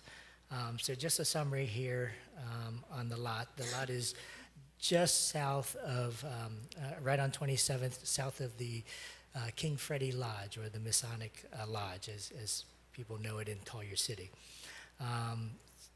This is the rendering of the homes. This is really 2 lots attached, so that what they're doing is they're building an attached single family on each lot. So it's 2 buildings, so it's 4 units total. Parrish and Associates here as well. They have 4 qualified buyers for this property to go in as well. With their proposal, they were considering $55,000 a unit, but they gave an alternative that if we worked out that they didn't pay for the land acquisition, they can reduce the cost of the home to $440,000. With the lot acquisition, it would be $495,000 for the units. These are the kind of similar product that they're doing down south. It will be a 3-bedroom, 3.5 townhome. So it's nice ones. Usually, you don't do a 3.5 in a townhome for a 3-bedroom, but that's what they wanted to elevate this product and to help bring up the area. And the development schedule for this, they're estimating to be 12 to 18 months. And total project cost with the land donation is $1,437,944. Without the land purchase, then of course is $1.627 million. So again, they gave us an alternative here. And the estimated tax revenue coming back from this project is $10,963, or $27.41 per unit. With that said, that concludes my presentation. I'm available for any questions, and Parrish and Associates is here as well. Very good. Thank you for that. Does the proposer wish to make any presentation at this time, or just here for questions? Very good. Thank you for that. This is a public hearing. Is there any input from the public on this item? Seeing none, public input closed. Commission discussion, questions, concerns. Vice Mayor? Not exactly ready because I can't find the page, but Nguyen, your numbers look different than the numbers that were in the proposals in the backup. So, and I have them written down, but I'm trying to find you the page of the backup. So in the backup, I have a total cost based on their proposal of $1,818,744, not $1,627,911. What is the difference? I'm trying to find you a page, but Josh, Laura, you want to come up and answer that or anything?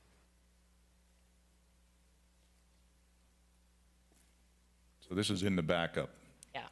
So it has nothing to do with, So page 91, the pro forma for the townhouses shows total project cost of,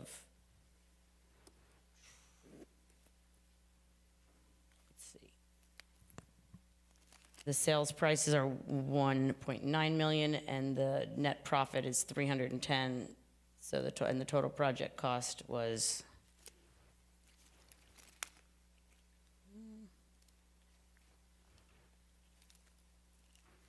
cost.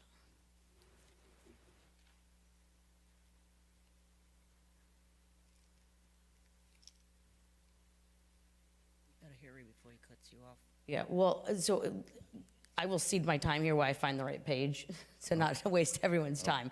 But let me find it. Give me a second. So I apologize. I mean, this is Cassie's presentation. Okay. So I'm not aware, and I don't have the full backup with me.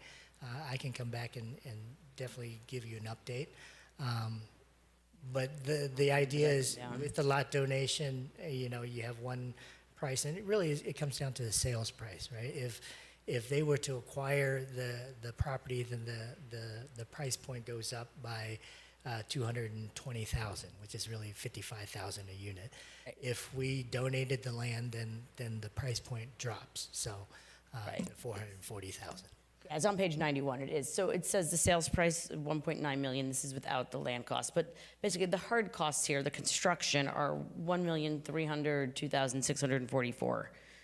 And the other proposal had construction costs of 1,084,025. So it's about a 200 and, assuming that we pay for the land, even at closing, that we pay a 200 or 220 for it, the difference between these proposals, the construction costs, is over 200,000. But so I don't know how the committee ranked this one better financially for people. So if you finance that out over time for people, that's 300. This extra cost that you're passing along to people is $330 a month. It's $4,000 a year, and over the lifetime of your loan, it's $118,000 extra dollars that this proposal is going to cost a buyer relative to the other proposal. So I can invite them up to tell you what the interior finishes may be. Maybe that's your price difference. It's definitely another bathroom more than the previous proposal at 3.5 instead of 2.5. Okay, so it's that cost difference, we are buying better finishes and another bathroom. Yes, they do have a product that they did across the street from the Jesus Christ Supernatural Church. It's the last two lots in Ortonique. And if you drive by, it's the two French doors. If you would see the interior of those units, they're not builder quality units. They're very upgraded.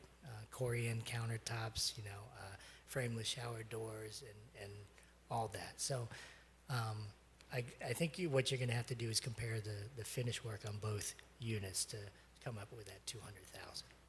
Okay, but what we're trying to do here is build affordable housing units for people, and new is new, right? The finishes might be, this kind of reminds me of our parking garage. We're trying to achieve an end here, and that is to create affordable housing opportunities for people. And this difference in the land cost, and one of we're being asked to donate it here, and the other proposal not. And here, if we don't donate it, they're just literally passing along that cost dollar for dollar to people, to the buyer. This one gave us the alternative. The other one offered 50. Right. So we either pass along the cost dollar for dollar to the buyer, or we donate the land. And I guess where I come out on a project this big, when we're talking about, you know, almost with the sales price, we're talking about well over $2 million here for this proposal. The costs for what these things, what they will be sold for. I think that this does warrant putting out some kind of solicitation, especially when I read in the backup, Fraser got this, so we'll just give up on this one and let them have it. This is a big project. It's a lot of money, and I think the difference in the costs here, the construction costs between the two, are material, and one of them costs a lot more, and that's the one we're going with. And I think if the goal is affordable housing, we should be thinking about whether someone really wants that countertop versus $63,500 of interest they won't have to pay, or you know, they can send their kids to school. Well, that's a business decision. Yeah. And it's presented to you on two alternatives. If the body directs staff to negotiate the development agreement and go with the land donation to lower the sales price, we will do that. Right, but we could do that to another buyer. We could do that to the other bidder also, and then provide even more affordable, and the housing would be even more affordable because we're giving some of the money back to them. This one just strikes me as there's big differences in the construction costs, and one of the bidders walked away, so we're stuck with now the one, and I'm sure they're going to build a beautiful product. I don't want to say stuck with, but it strikes me that we should have a competitive process here for something that's well over $2 million in aggregate sales price, and there's options with the land. Maybe we do say as a CRA board, we want to donate this land and put it out to bid and see what we get. But right now, we have two, it looks to me like the other offer was more affordable, and we don't have that one anymore because they walked away. So this one, I believe we need a solicitation for. Thank you. Very good. Further commission discussion? Commissioner Fezzik. I'm gonna stick to the unpopular opinion here that I think we need to really look at what we're doing and potentially reevaluate again, because it's not about the projects, and I know that it's really, and it's lovely, and I know we need affordable housing in the area. I'm worried about the cost passed forward, but I also worry about how we're doing things and how the optics look. And so when we're talking about transparency, we're talking about procedures and processes, I'm going to kind of stay in that lane, even when it's the unpopular opinion, to make sure that we are truly crossing all our T's and dotting all our I's. I would like to see this also go out to a publicly solicited bid and follow the correct process. I would also like to make sure that we lock down what we're going to be doing moving forward with unsolicited proposals, because I never want us to be in a situation where the optics don't look good for us as a city or as a CRA. Then that's a policy decision? No, I whether- wasn't. Wait. Right, I just pausing, but thank you. So my issue is that this is a substantial amount of money, and like you mentioned before at the previous agenda item, that there is now a sort of a deficit, or this is a very highly sought after land, given that we are investing a massive amount of money in our downtown area and in the Northwest area. So I would like to see, I personally would love to see this one defer this item either until we put it out to bid officially, and if they want to complete, they can. But I feel like that would be a better option than just using a advisory board that we subcommitteed as halfway doing what I believe would be a due process, or following what we need to do as officials to ensure that the methods and the procedures were fulfilled the right way. Thank you. I have a quick question. Sure. This is a clarifying question, because Newen said $50,000 for the other proposal, but in their backup, they're paying $200,000. Fraser had $200,000 for the land versus Correct. not 50 At 50 per unit. This one was 50 per unit for But- all of them for Fraser. Okay. This one was at 55,000. Right, but you were saying 50 versus, yeah, 50, so the 200. So it's back to my point on the numbers. If it's just, we're still, in the proposal that we're not going forward with, we still were being paid $200,000 for the land. For Fraser Yes. it was proposing that, but again, he withdrew. I understood, because, and I don't know why exactly, but my point is, when you apples to apples paying with both of them paying for the land, the offer that we're looking at moving forward with is over $200,000 more in costs that have to get passed along to people, because they're passing along the cost of the land to us, and that was baked into the other proposal. Very good. Mr. Tran, walk us through, what's the downside to putting this out for an RFP? How many minutes does he They have 4 qualified buyers as well. So it's a ready turnkey project. The process was followed. The evaluation was made. The advisory committee is making that recommendation to you to accept this proposal and to move forward with a development agreement. Well, but what's the downside to us? So the downside is that we just wasted all that effort, is that it? Yeah, they could lose their buyers, and it just takes longer to develop the property now. I mean, downside is a longer time. Okay, Wait, because, yeah, I mean, back it's, through the there's a cost factor also, isn't there?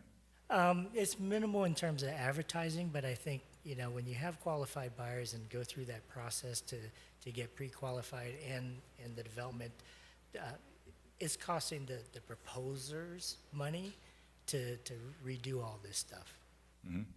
Okay, thank you. Further commission discussion? Yes, Mayor. Commissioner Perkins? So we're building 4 townhomes, and give me the cost again for each townhome. So, it's looking like if you break it down to square footage, it's about 200,000 per square foot. So 341 per unit cost, 341 per unit. thousand a unit. Okay, so what is it that, is there anything we can do at this point to bring the cost down a little bit more?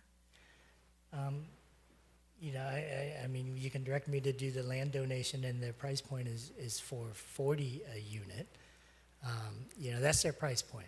Again, if they can't sell it at that price point, I don't know if they're gonna lower it more. We can always seek any down payment assistance that's available to bring it down.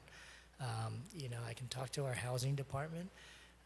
Again, you know, in our CRA plan, that was one of the things that we wanted is purchase assistance, down payment assistance to bridge that gap on affordability. Because we know our OHUI department, there's a cap on the cost of a house.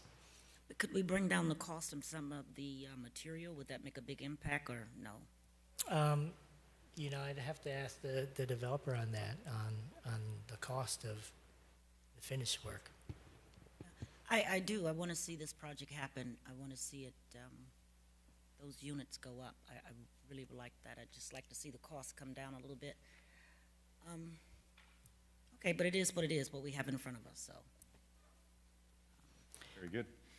Further commission discussion. Commissioner Smith. We've talked about the finished work a couple times. You know, people that purchase their first home as an affordable housing product, they deserve good quality material in their home too. And I also feel it's a great project for 27th Avenue, and it's for home ownerships. We have a lot of new housing on 31st in District 5, but they're mostly rentals. This is allowing 4 different families to own their own product, their own home, and it's for larger families because it's a 3-bedroom, 3.5 bath. So I congratulate the parish company for designing something big enough for families. Because families, I keep hearing, we've gone off, we've got our degrees, now we've come back with families. We want to live in Collier City. There isn't anywhere to buy. This is a place they can buy. This is a place where they can call home. And I appreciate what you've done, and I feel they do deserve that quality finish work in the Corian countertops. Kudos to you guys, and obviously you can tell by my comments, I'm supporting this, and I welcome those 4 families to Collier City. Thank you for what you've done. Thanks, Mayor. Very good. Further commission discussion, questions? Questions only, Vice Mayor? I think I'm only on my second time. Pardon me? So, comment, I think we all agree with Commissioner Smith that we need more of this type of product, but for something this magnitude, I believe the CRA should put it out to bid, and the idea of affordable housing, it's brand new, the finishes on all of the.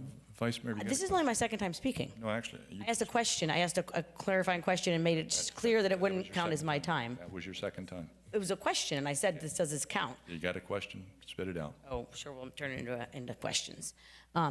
So do you think that the affordable housing project put forth by Fraser was a low quality affordable housing where someone wouldn't be proud to own it? That was what was implied here. No, I can't say that. I mean, I've never seen Fraser's product. I have seen theirs, and theirs is nice, very nice. Like Commissioner Smith said, it's a big product. If you look at the square footage, it's 1705. So it's like a single-family home, but in an attached format. Price point, I think you know the land prices and building prices for new construction. I think this is actually appropriate for the area at even 440.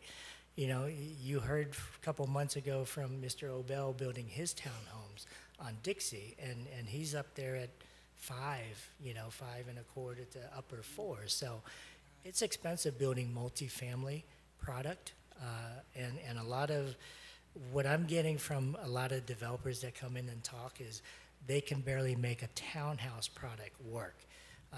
You know, that's why they like the more units and the density of an apartment building. But, you know, we thought this was appropriate at this location. It's an upscale product, is a move-up product at a good price point. That's why we decided this is something that we can move forward with in the Collier City area. So I agree with you. My question is, if we put this out to bid and said we want this type of product here, and maybe we will even be willing to donate the land, we decide that as a body, do you think we would get multiple proposals back and bidders and developers would be forced to sharpen their pencils a little bit in terms of their costs and their profit margin? Because right now, making $300,000 or around that is a pretty good profit also. The benefit of us going through this route is we have two local builders, minority-owned local builders, right? You put it out to the world. That's the other gamble is look, we have a qualified builder, local, minority-owned. You want to put it out to the rest of the world and open it up. It's up to you. It's a business decision. Did it concern you, I'm assuming you were at the meeting on December 1st, when the other bidder said, oh, I got one project, I'll pull out of this one and let you, and I mean, if the minutes effectively read, I'll just let someone else, I'll let them have it. So what the They minutes, don't get to do that, we get to do that. what the minutes didn't reflect was my conversation with Leon Frazier before the evaluation committee, where he didn't want, you know, if there's competition, it's like, let's split it up. I'll pull out of this one, and I'll go with the single family. He just made it vocal during the selection process, and it ended up being a tie vote. But he was gonna withdraw before the evaluation committee. Okay, and also if we're gonna talk about the tie vote, you have an error in your sheet also on both of these projects. For the average financial capabilities is wrong for Parrish and Associates. Okay, we will look at Thank you. Very good. For the commission discussion. Seeing none, let's go ahead and call the roll. Commissioner Fezzik. I'd like to make a motion, actually. Oh, so your point of order? Point of order. I'd like to make a motion to put this out to RFP and do this the right way. Seconded. Okay, there's been a motion to put it out to RFP and made by Commissioner Fezzik, seconded by Vice Mayor. Discussion on the motion. Seeing none, call the roll. I'm sorry, Commissioner Fezzik, did you have discussion on the motion? I did, yes. Okay, I'm sorry, go ahead. So I know it's not necessarily the most popular thing to try to go against what everybody's trying to do is build beautiful things and townhomes and redevelop an area. But I want to make sure that everything we do is done the right way. And the only way to do that is to hold firm to our processes that we do have in place and the procedures we do have in place, because then we could potentially negotiate maybe a better land price, maybe a better lower cost to residents. Maybe there's something that we can do. And I think that just for taking something because it happens to be offered, and then just the way that this whole thing shook out, it does not give me the warm and fuzzy feeling that we're doing the right thing for the residents that we're supposed to serve. And I would really love to see this be properly advertised, be properly evaluated, and then be brought to us with the best it could be.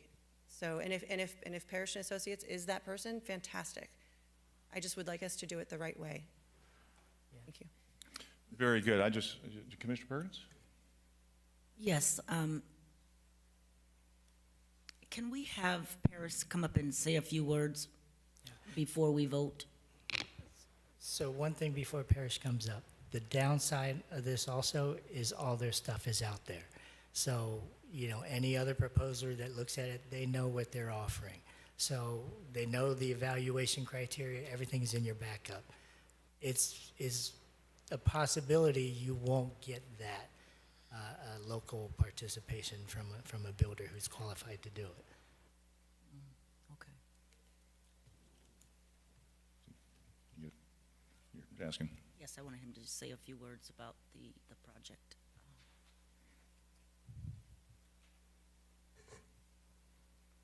Just please identify yourself for the record.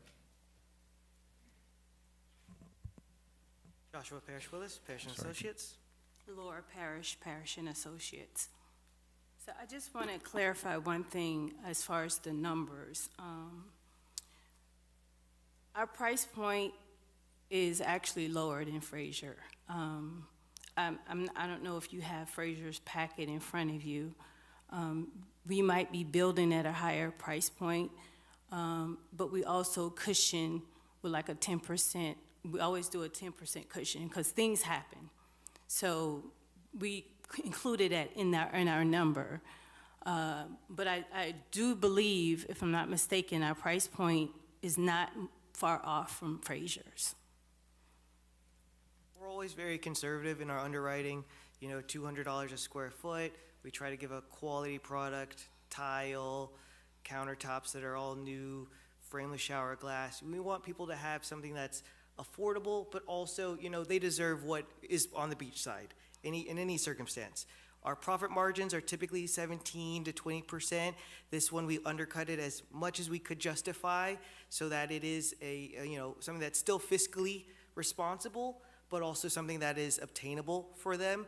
And it's a lot of risk, you know, to do a volume of this magnitude, but still to just ask for, you know, maybe $50,000, $55,000 per residence once you factor in selling costs, holding costs, getting it done, permitting, all of that. So we have to do it to a point where it still makes sense. Otherwise, it just doesn't, unfortunately. Okay, all right, thank you. Very good, thank you, appreciate that. Further discussion on the motion? Vice Mayor? I mean, I'm just going to correct the record there. So apples to apples, with the land being purchased, Fraser's was 1,916,000 divided by 4 is 479. This one's 495. So these two cost more. Very good. Further discussion on the motion to put this out for RFP? I just want to say that, I mean, all the appropriate processes have been followed for the record. There's been no shenanigans, no backroom deals. Right, Mr. Tran? No, we are as transparent as we can ever be, especially this that comes out to you as a body. We try to give you as much information as we can. We complied with all laws and regulations, correct, Ms. McKenna? That's absolutely correct. Just wanted that all on the record. Thank you. Nothing further on the motion? Let's go ahead and call the roll on the motion to do the RFP. Commissioner Fezzik, Yes. Commissioner Perkins, Yes. Commissioner Segerson-Eaton, No. Commissioner Smith, No. Vice Mayor Fournier, Yes. Mayor Harden. No. Motion fails. Back on the original item. Further discussion? Seeing none, let's go ahead and call the roll. Commissioner Fezzik, No. Commissioner Perkins, No. Commissioner Segerson-Eaton, Yes. Commissioner Smith, Yes. Vice Mayor Fournier, No. Mayor Harden. Yes. Sorry about that. Okay. That takes us up to additional audience to be heard. Do we have any additional audience to be heard, Mr. Alfred? We can try again, Jocelyn Jackson. Jocelyn Jackson? Just name and address for the record. Good evening, Jocelyn Jackson.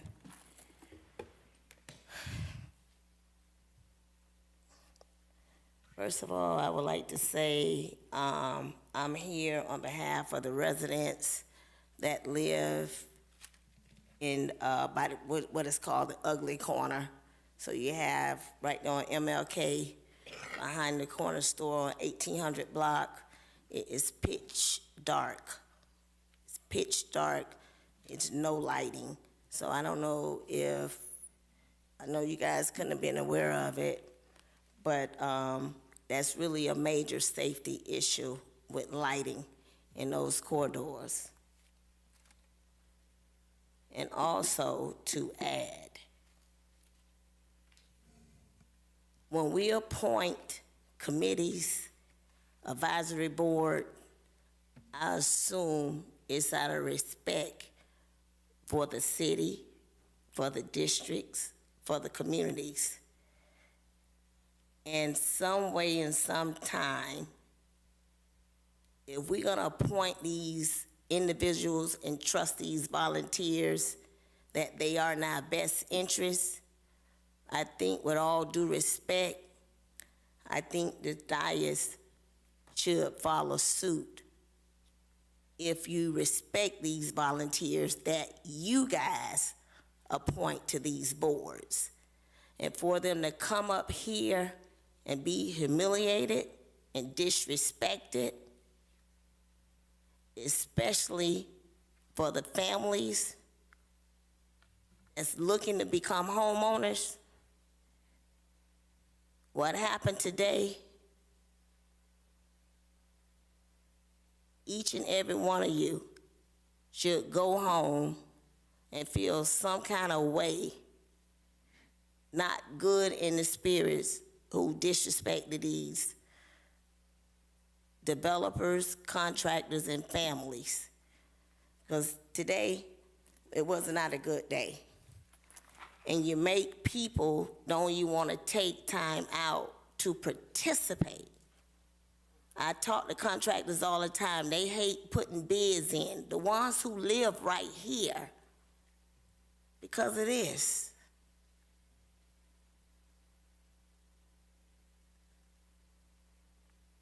You talk that big talk, but you don't live in that Northwest District. You don't have to ride down the street and see all the prostitution and the homelessness, because your area don't look like that.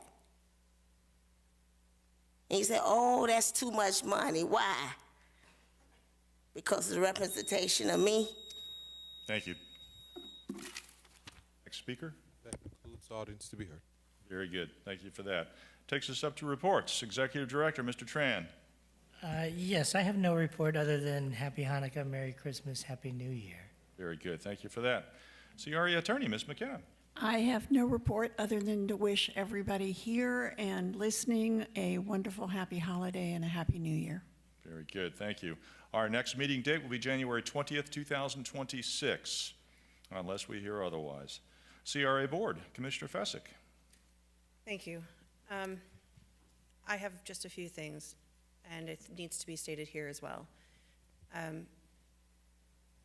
believe that in the past few meetings, we have brought it up where there are these new rules and that we are applying, and it therefore silences or attempts to silence some of us here. And so I want to make a clear procedural statement for the record at this meeting. So under Florida Statute 163.356(3)A, the powers of this Community Redevelopment Agency are exercised equally by all members of this board. The presiding officer does not have unilateral authority to restrict or silence any board member during an agenda item. Furthermore, questions to staff are not debate and do not count against any speaking time. They are required for us to perform our duties under Florida Sunshine Law, Florida Statute 286.011, ensuring the public understands how and why decisions are made. Florida Statute 112.313, which obligates elected officials to make informed, ethical decisions, and the Florida Constitution, Article 8, which guarantees equal legislative authority to all members of this governing body.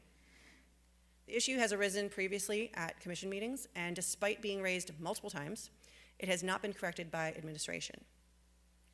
Allowing a presiding officer to silence board members during oversight raises concerns under ethics compliance and Broward OIG oversight standards, which specifically examine patterns of conduct that impede lawful governance. For the record, I will continue to ask clarifying questions necessary to fulfill my legal duties before voting, and I expect all members of this board to be afforded the same right, the same statutory rights. Any rule limiting board member participation must be publicly noticed, adopted by the board, and applied consistently. Currently, no such rule exists. Moving forward, I'm going to ask that our meetings adhere to the charter, state law, and Robert's rules so that all board members can perform the duties the public elected us to carry out. So with that said, that was my first point. I was hoping we wouldn't have to get there today, but I think it needed to be said moving forward. The second issue that I have is something that I've brought up before at our last CRA meeting. And back in April, there was a contract signed in April of this year, and I'm going to address it this time. I've asked for clarification from both our city attorney and from Ms. McKenna, and I still haven't gotten an answer that I feel is acceptable. So there was a contract executed in April of this year with Ms. McKenna for her professional services, and that contract never came before this board. I have asked for an opinion from both attorneys and have not gotten an acceptable answer other than he can sign it. Well, yes, he can sign it, but it violates our CRA process and makes it procedurally improper. So if you think about, you know, our city manager and you think about our city attorney, and we've deferred his you know, what is it called? His performance review, right? Every one of those contracts gets a performance review, and we are able to then decide whether we're going to continue the contract or not continue the contract, or at least be able to say what we need to get out of that contract. We were not afforded that right in April of this year, and the mayor and Ms. McKenna signed a brand new service contract agreement for a 3-year period of time unilaterally. So I would like to make sure that that contract be formally corrected and brought before this body, and I would like to make a motion that we do that. I'm sorry, the motion. So I'd like to make a motion. I'd like to make a motion that we declare the existing contract from April of 2025 null and void, and direct staff to bring any proposed agreement back to us for formal board evaluation at our next CRA meeting. Okay, so there's been a motion made to void a service agreement. So let me make it I'll make it real clear. So Ms. McKenna's contract for a service agreement for her legal services was issued by you without the approval of a CRA board. I don't know how. So essentially it is null and void, but I would like to make sure that we have our motion to declare the contract for what it is, null and void, and instead bring it back to do it the right way, procedurally, and for a formal board evaluation at our next CRA board meeting. Okay, is there a second? Chair, may I? Well, is it? No, I want to see if there's a second before we have to discuss anything. Yeah, there's a second, but I do have a question when that Okay. time comes. Go ahead. So, I'm trying to think. We've never done an evaluation for Ms. McKenna? I'm a You know, I never thought consultant. about it. I never. I'm not a consultant. I'm not an employee. I'm a consultant. Oh, okay, well, that makes a difference. Okay, so you're the consultant to this, Yes, I serve as the CRA attorney for this board, and you always have the right to evaluate me. You don't need to wait for a performance review. It is always your prerogative to evaluate any of your consultants, and I certainly am one of them. oh, when you say that, I would love to evaluate some consultants, not necessarily you. We should put in that process. I don't have any issues. So, just for and I'll get to you, Mr. Tran, just a moment. Just for the interest of clarity, Ms. McKenna, since you are our attorney here, can we just void a contract? Well, This process. I mean, you would have to move to terminate that contract because contrary to what Commissioner Fesick has stated, it's a lawful contract.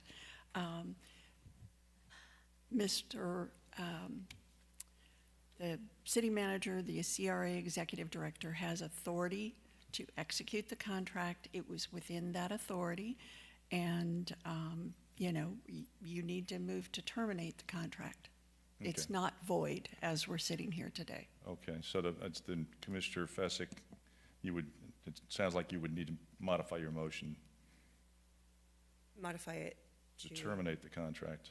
Well, I would like clarification. I've asked for it twice from both Ms. McKenna and Mr. Harrison. So I think I'm willing to entertain modifying the motion, but I'd like additional clarification first. Well, that's what. Ms. sure. McKenna, is it, since I wasn't getting the answer before, can the mayor automatically sign a contract? Mr. Harrison's signature is not on this contract. Can the mayor just unilaterally sign a contract He didn't. without board approval? Commissioner, he didn't unilaterally sign the contract. That is your statement. That is not factually, remotely accurate. The contract goes through the CRA director, Mr. Tran. Mr. Tran submits it to Mr. Harrison for review. Mr. Harrison then passes it on to the mayor and says, Mayor, you are authorized to sign this contract. And just to add to it, I don't review my contract because I'm the subject. So we send it to Mr. Berman to let him take a look at it and make sure that it's got the I's dotted and the T's crossed. And in this particular instance, I believe it also went to Miss Sybil, because I don't know, I can't recall if Mr. Harrison was not available, but in any event, it went through all of the administrative process that it's required to do. And the only question is whether or not the contract was for an amount that exceeds Mr. Harrison's authority, and it is not. And I will also volunteer to all of you, I have been here for 10 years. I have never asked for an increase in my hourly rate. I am the most affordable lawyer you employ for any service. So I appreciate the concern about the contract, but to make the record clear, I have never understood that you were asking me for clarification. I did understand that you asked Mr. Berman, and my understanding is he gave you the same answer that I just did. In any event, I am happy to put on this record my record of service for the last 10 years and my service as a CRA attorney for 30 years. And again, I welcome an evaluation anytime, and I stand behind the legal advice that I give this board. I am proud of my service to the city of Pompano, and I think I'm a bargain. Very good, and we appreciate your service. So, My- Commissioner Fezzik, so do you want to modify your motion? Let me finish that. I want to make sure I don't want to discount Ms. McKenna's services. I would like to make sure that this should have come to us for review, or at least notification. I think we've asked many, many times in prior meetings that any contracts or new contracts come before us as a board, that we're even notified. We were not notified. I mean, I wasn't notified. Were you notified? Was anybody else notified, aside from the mayor?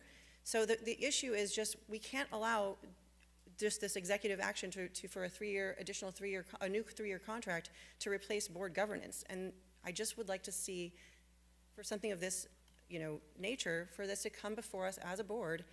And all I'm asking is for us to be afforded the right to have that conversation and do it the right way with all of us to approve it. So that's what I'm asking for. I'm asking for us to potentially reevaluate I don't know what the right word is here, because I'm trying to find. But Commissioner, I mean, you made a motion to void it, but Ms. McKenna has now clarified you can't just void it. It's a legal, lawful contract. You can make a motion to terminate it. Now, you've got a copy of the contract, so you can review it all you want. But the question now is, do you wish to continue with your motion to terminate the contract? Because you can't void it. I would like a legal opinion of if it was authorized, if the city manager can, or executive director could. Yeah, we've already gotten that. And did he? We already got that from Ms. McKenna. But I don't know that he did. It's a legal contract, so. No, it's a legal contract. All right, well then let's. I want to make sure this record is clear. There is no circumstance under which the mayor would get a contract from me, and I would tell him that it's okay for him to sign it without anybody in administration to know about that contract, and that I would sign it. That is the most unprofessional, unethical action that a lawyer could take, and I did not take it. And I resent the fact that the record was created in a way that you are saying that the administration had nothing to do with this contract and the mayor just signed it. That is not accurate. It went through every proper channel that it needed to, and I am sorry that you continue to not accept what is being told to you. Mr. Harrison certainly knows that I am the CRA attorney, and he certainly understood that the mayor was authorized to sign that contract. And I am not insinuating anything other than I believe contracts should come before the CRA board so we can make the decision. And that's all I'm asking is so that we can. That's a completely separate matter than trying to terminate this That's exactly what I contract. said. So I said I wanted, essentially, if it didn't come to us, that it should have been, it should have come to us. Do you- I'll modify the motion if I have to, but that wasn't my intent. Well, no, it's your motion. I'm just asking because you've been informed. We cannot void a contract. Now, you can make a motion to terminate the. Avoid it. I said it essentially, well, fine. If she says it's a legal contract, then I'll make a motion to void it and bring it back. So that we can. To terminate it? To terminate it and so we can bring it back before us for a review. Okay, so it's been moved by Commissioner Fessick to terminate the service contract for the city attorney. Is there a second? Not city attorney. Or is it a CRA attorney? My mistake, sorry. It can be approved by the. So to terminate the service contract for the CRA attorney. Is there a second? And to bring it back before us next month for review. Okay, sure, we can add that on. So there's been a motion made by Commissioner Fessick to terminate the CRA attorney's contract and bring it back next month for review of a terminated contract. No, that's not what I said. If it passes, the contract will be terminated. Do you understand that? Right, because this is how I'm being asked to modify it. No, this is your motion. I'm not. All right, well, look, my point is, then maybe I change the motion to something else, but I feel that it was improper that this type of contract was not even noticed to the board and was not brought to our attention by a city manager, maybe or executive director, and it was done and we didn't know anything about it.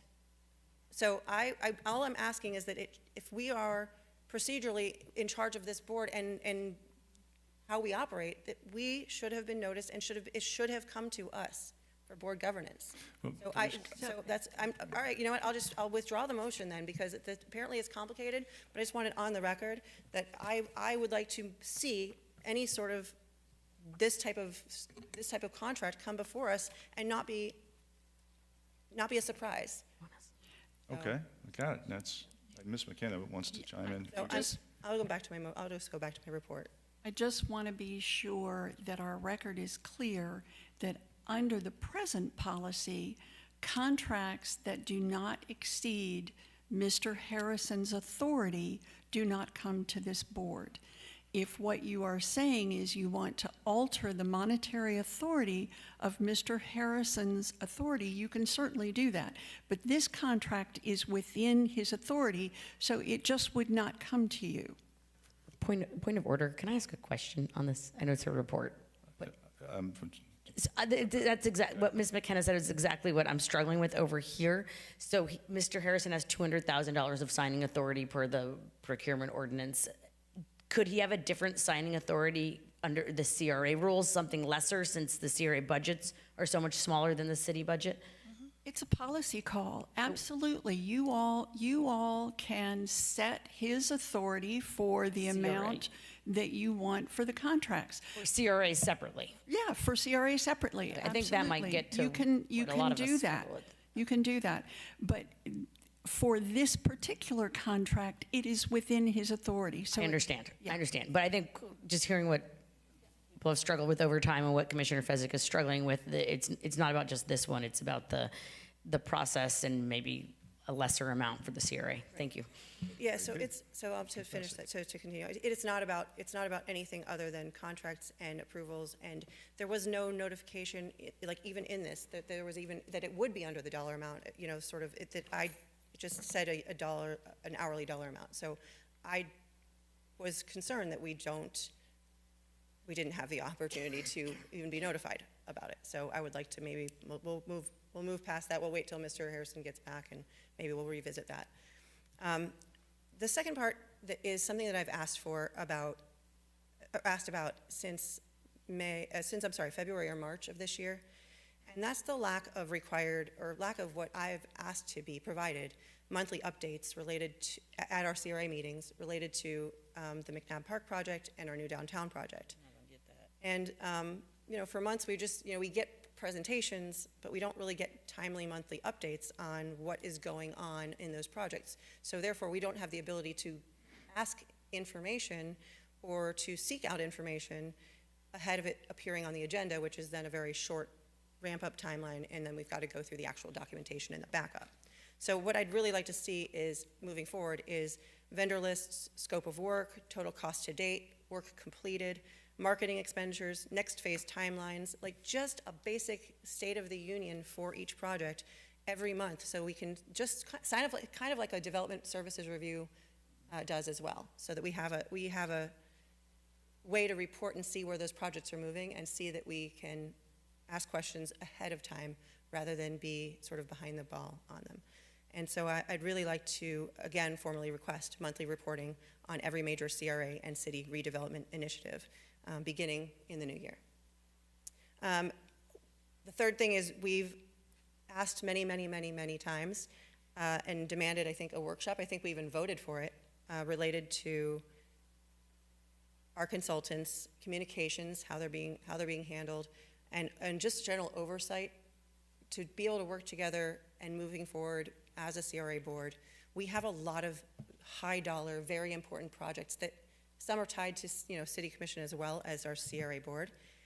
And I would really like us to have, and I'd make a motion to have, again, a full workshop dedicated to looking into what the roles of some of those consultants and sub-consultants associated with those city and CRA projects are, well, I'm hoping to get that, but to look at that workshop, and so that we can really flesh it out and understand where the parameters are and what we're doing, and making sure that the communications are the way that they're supposed to be. And that includes a complete list of every consultant, subcontractor, strategist, marketing firm, media contractor, and affiliated entity that receives any public funds, including outside partnerships. So I'd really like to see that workshop come together so we can have those open conversations. And again, it's not in the spirit of trying to be like, oh, gotcha. It's in the spirit of saying, hey, listen, here's who we're working with. Here's what we hope to achieve. We want to put this on the record that we are here. We're proud of these things. And this is what we're working towards as a team, as a body, as a CRA, as a project lead, whatever it may be, so that we can be involved in those conversations. And in some cases, maybe know when there's a newsletter or a postcard or something that's going to go out ahead of time. So I'd like to make a motion that we do have a workshop related to our consultants and communications oversight. Is there a second? I'll second it. I like workshops. Okay, it's been moved and seconded. We have a workshop, having whatever, for what Commissioner Fessick just said. Yeah, that's fine. Discussion on the motion. Seeing none, let's call the roll. What are we voting on? Just a workshop. On the Workshop for consultants? Yeah. Consultants? for everything Okay, you said. okay, go ahead. Yes. I'm ready. Communication, I think, right? Consultants and communication. I think you need to be specific because they will not. It's consultants and communication related to oversight on all of our projects. Okay, all right. Let's vote. Sure. That's what I said. Let's vote. Commissioner Fezzik, Yes. Commissioner Perkins, Yes. Commissioner Sigerson-Eaton, No. Commissioner Smith, No. Vice Mayor Fournier, Yes. Mayor Harden. No. Commissioner Fessick, you still have the floor. Thank you, and I will wrap it up pretty soon. I'm so happy that you love the opportunity to actually have a conversation. Thank you. Look, my big thing is that the reason why I wanted the workshop is because the transparency is missing, and I'm basically limited to having an opinion that I have to wait until reports, and meanwhile I've got somebody yelling in my ear that I should just wrap it on up. That's not oversight, and that's not the way we should be doing things. You might be hearing voices. Commissioner Sigerson, Okay. I'm not going to be mischaracterized and then not respond. I believe Okay. that is not mischaracterization. It's So, thank you. definitely not. Commissioner Fessick has the floor. Yes. as everybody can see your mouth moving, thank you. I would like to really work on demanding the transparency, and it's very disheartening here when basic questions or basic concerns that residents have, and they pass them on to me, they voice them fairly loudly, and when we're just asking for clarifying meetings or extra reports or just extra information, that it's voted down so quickly by some members that don't want to seemingly have any sort of transparency workshop. That's concerning to me, because oversight is important. And because we've had so many consultants and staff that have played overlapping roles in developing political style messaging and everything else related to our various projects, I feel that the people who are voting against having that opportunity to be clear about transparency, that also sort of warrants additional looking into and to determine whether anybody was influenced, and that directly or indirectly by the same narratives that these consultants or narratives are pushing. A workshop just helps to keep this house clean, right? To keep it up front, and when you refuse that, it just invites investigation or invites people to ask questions why. And I don't want that to happen. I would like us to, that's why I'm bringing these things forward, so we can try to clear the air in the new year, and that's really what the intent has been. So I'm disappointed that we are not moving forward with those opportunities to just open up everything and have open conversations. Last, I just want to make sure I say I hope that everybody has a very happy holiday, happy Hanukkah. I am having my District 1 meeting tonight from 7 to 8, where we will be discussing some input on how we'd like to move forward together in the next year, and that's going to be at the Emma Lou Olson Center from 7 to 8.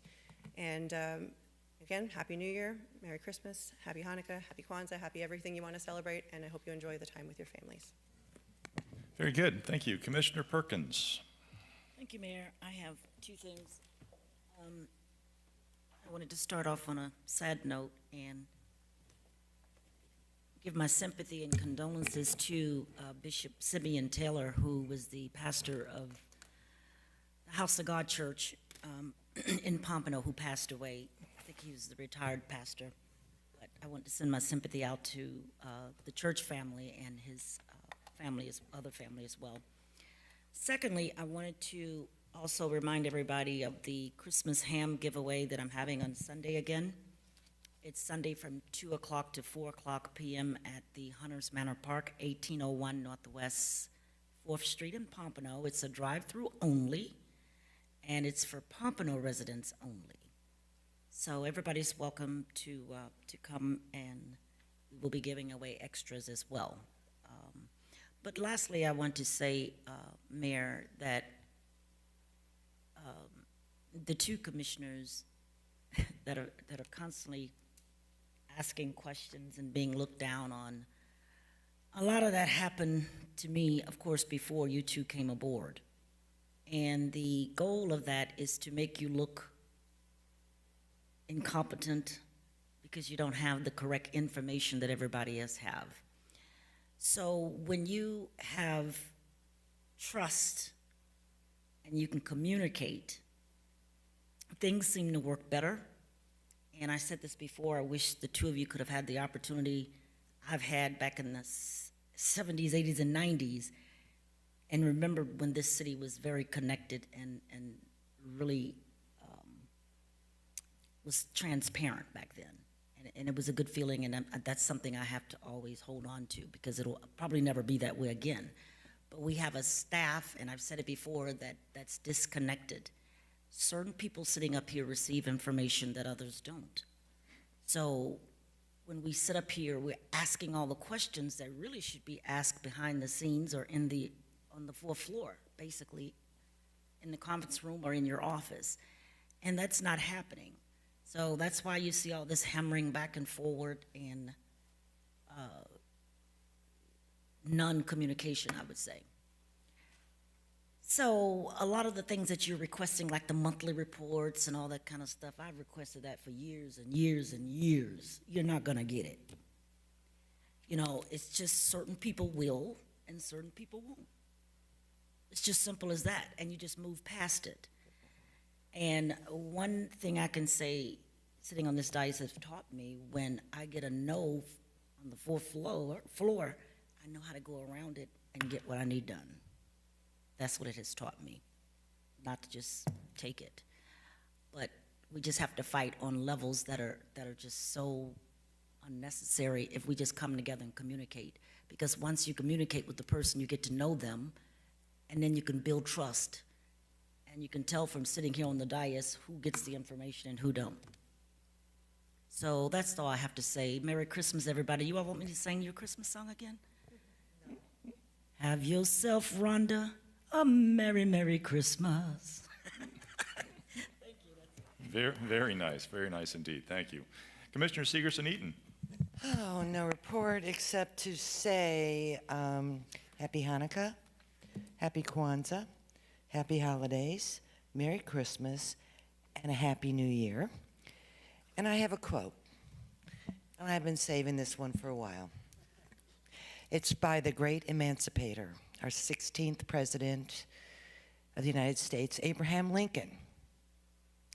He said, "You can fool all the people some of the time, and some of the people all the time. But you can't fool all the people all the time." So with that, Merry Christmas and a Happy New Year. Very festive. Very good. Commissioner Smith. I don't have a quote, but thank you. But I want to just say blessings to everyone with all the celebrations, Kwanzaa, Hanukkah, Christmas, and New Year's. Be safe out there, and we'll see you next year. Thanks, Mayor. Very good. Thank you, Vice Mayor. Thank you. I have a couple of things quickly. I think the point that Commissioner Fezzik was trying to make about the signing authority is an important one that this board should tackle in 2026. I'm hopeful that common sense and compromise will prevail in 2026, and we can actually do the right things for the city residents and the people we represent. And I think that means that could start with little things like a common sense compromise on the signing authority for the CRA with the smaller budgets. 200,000 is a lot. So I'm not going to make a motion because we all know where that will go, but maybe take some time when you're digging the coal out of your stocking to think about it. I wanted to ask about the Revelry parking lot. Is there any update on that new one? Yes, since the last conversation that you asked me about that parking lot, so as an update to everybody here, Public Works did remove that foundation that was very dangerous. There's asphalt millings in place. I talked to Jeff Lance, and he said we have no more parking stops, wheel stops, so is quite a lot that they have to order. So right after that, he said he's ordering them. I don't know if they come in yet. Do you know how many spaces it will be? Does he have any idea? That I don't know. There is like a conceptual drawing that's in place that when it was going to be a transit hub, we're going to try to put as much into it as possible. Also, there's been an investigation on is there power, because we'd like to tap into power for some lighting. Okay. So that's the update. Is I'll check with Mr. Lance on if the parking stalls have been received and when they'll be put in. Thank you. And it's not really, I've referred to it as Revelry parking lot so that no one would know what I'm talking about. This is the CRA lot that is just north of Tiles of Pompano on Federal that would provide parking for all of the businesses in that area. But a few of them definitely need the overflow parking. I wanted to talk about one other thing which came up and it's been an issue for this board and the city board, and that is putting things out to bid. Over and over, it does seem to me like we get these contract renewals. The mayor signs them. Are they legal? Sure, but it's not promoting the competition that I think a lot of us think should exist in our processes. So I know I sent an email to the city manager asking about lobbying, because I think that is an important one, and golf. Those are two really important contracts that we need to take a look at, that are up, and that it's time to bid. And I think today was a good example of what can go wrong, again, when we don't try to follow what we consider, doesn't mean it's legally, what was put before us was fine today, but I think we end up with not a good feeling about how we're giving out work and how we're giving away land. Like, that's a big thing to me. If we're going to be giving away land at a discount, or just giving it away, or maybe we decide we do want to contribute that lot as a CRA, I would feel comfortable about doing that in the context of a bid process, but not in the context of someone unsolicited saying, hey, let me have that. So, and the notice, legally, we check that box, but I think it's important to put things out to bid and to have independent selection committees with experts on them in that topic. And I think we should really work on doing better on that, both for the CRA board and at the city level. Same thing as everyone else. Happy Hanukkah, Merry Christmas, Happy New Year. Let's see, I found a quote. I feel so much pressure to find a quote, Darlene. The best and most beautiful things in the world cannot be seen or even touched. They must be felt with the heart. Helen Keller. Happy holidays, everyone. Very good, thank you. Good quote, Vice Mayor, absolutely. Yeah, I've got lots of things I want to say, but I'll keep them to myself. I don't feel it's necessary to say everything. No. During commission reports, you've got unlimited time. You can talk all night under commission reports. But I do just want to touch on one thing, and that's something which has been brought up by numerous folks up here, and that has to do with the way I conduct the meetings. I use Robert's Rules of Order. Mr. Berman has confirmed that, which I've got no higher authority than that, because I don't know Robert, but I'm doing what has been advised by Mr. Berman as the appropriate procedures, and it's no attempt to stop anyone from getting their answers. Robert's Rules of Order says you can speak twice on every item for 10 minutes each time. But you can still, once you run out of time, you can still ask questions. Once you get the floor back, ask questions all night long. That is part of the job of a city commissioner, is to make sure that you have the information that you can make so that you can make a decision on the things that come before us. I do, and I wouldn't want to stop anybody else from doing so. So that's the rules, and I didn't make them up. Robert's Rules of Order did. So anyway, Merry Christmas. Mayor, can I say something? Point of order. Point of order? That's what There's something wrong with this. There's something wrong with the way I'm running a meeting? Point of order. My issue is this.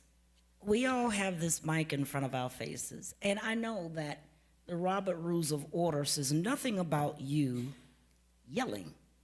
And you have a mic. Most people yell, do not have a mic. But you yell, and it's just so disturbing. And you shouldn't do that as the chair. So consider that when you're conducting a meeting. But the yelling, I said no, Commissioner, really? Point. You have a mic. If you do it, push the mic back. Maybe that might help a little bit. Point well taken, Commissioner. Just a suggestion. What y'all say, point of what? Point of order. That's all it is. Point well taken, Commissioner Perkins. Thank you for that. I try never to yell, but sometimes it's my emotion gets the best of me, especially when folks do not respond to anything that I'm doing. So anyway, Merry Christmas, Happy Hanukkah, Happy Kwanzaa, Happy holidays. Enjoy the holidays and be safe. Thank you. This meeting is adjourned.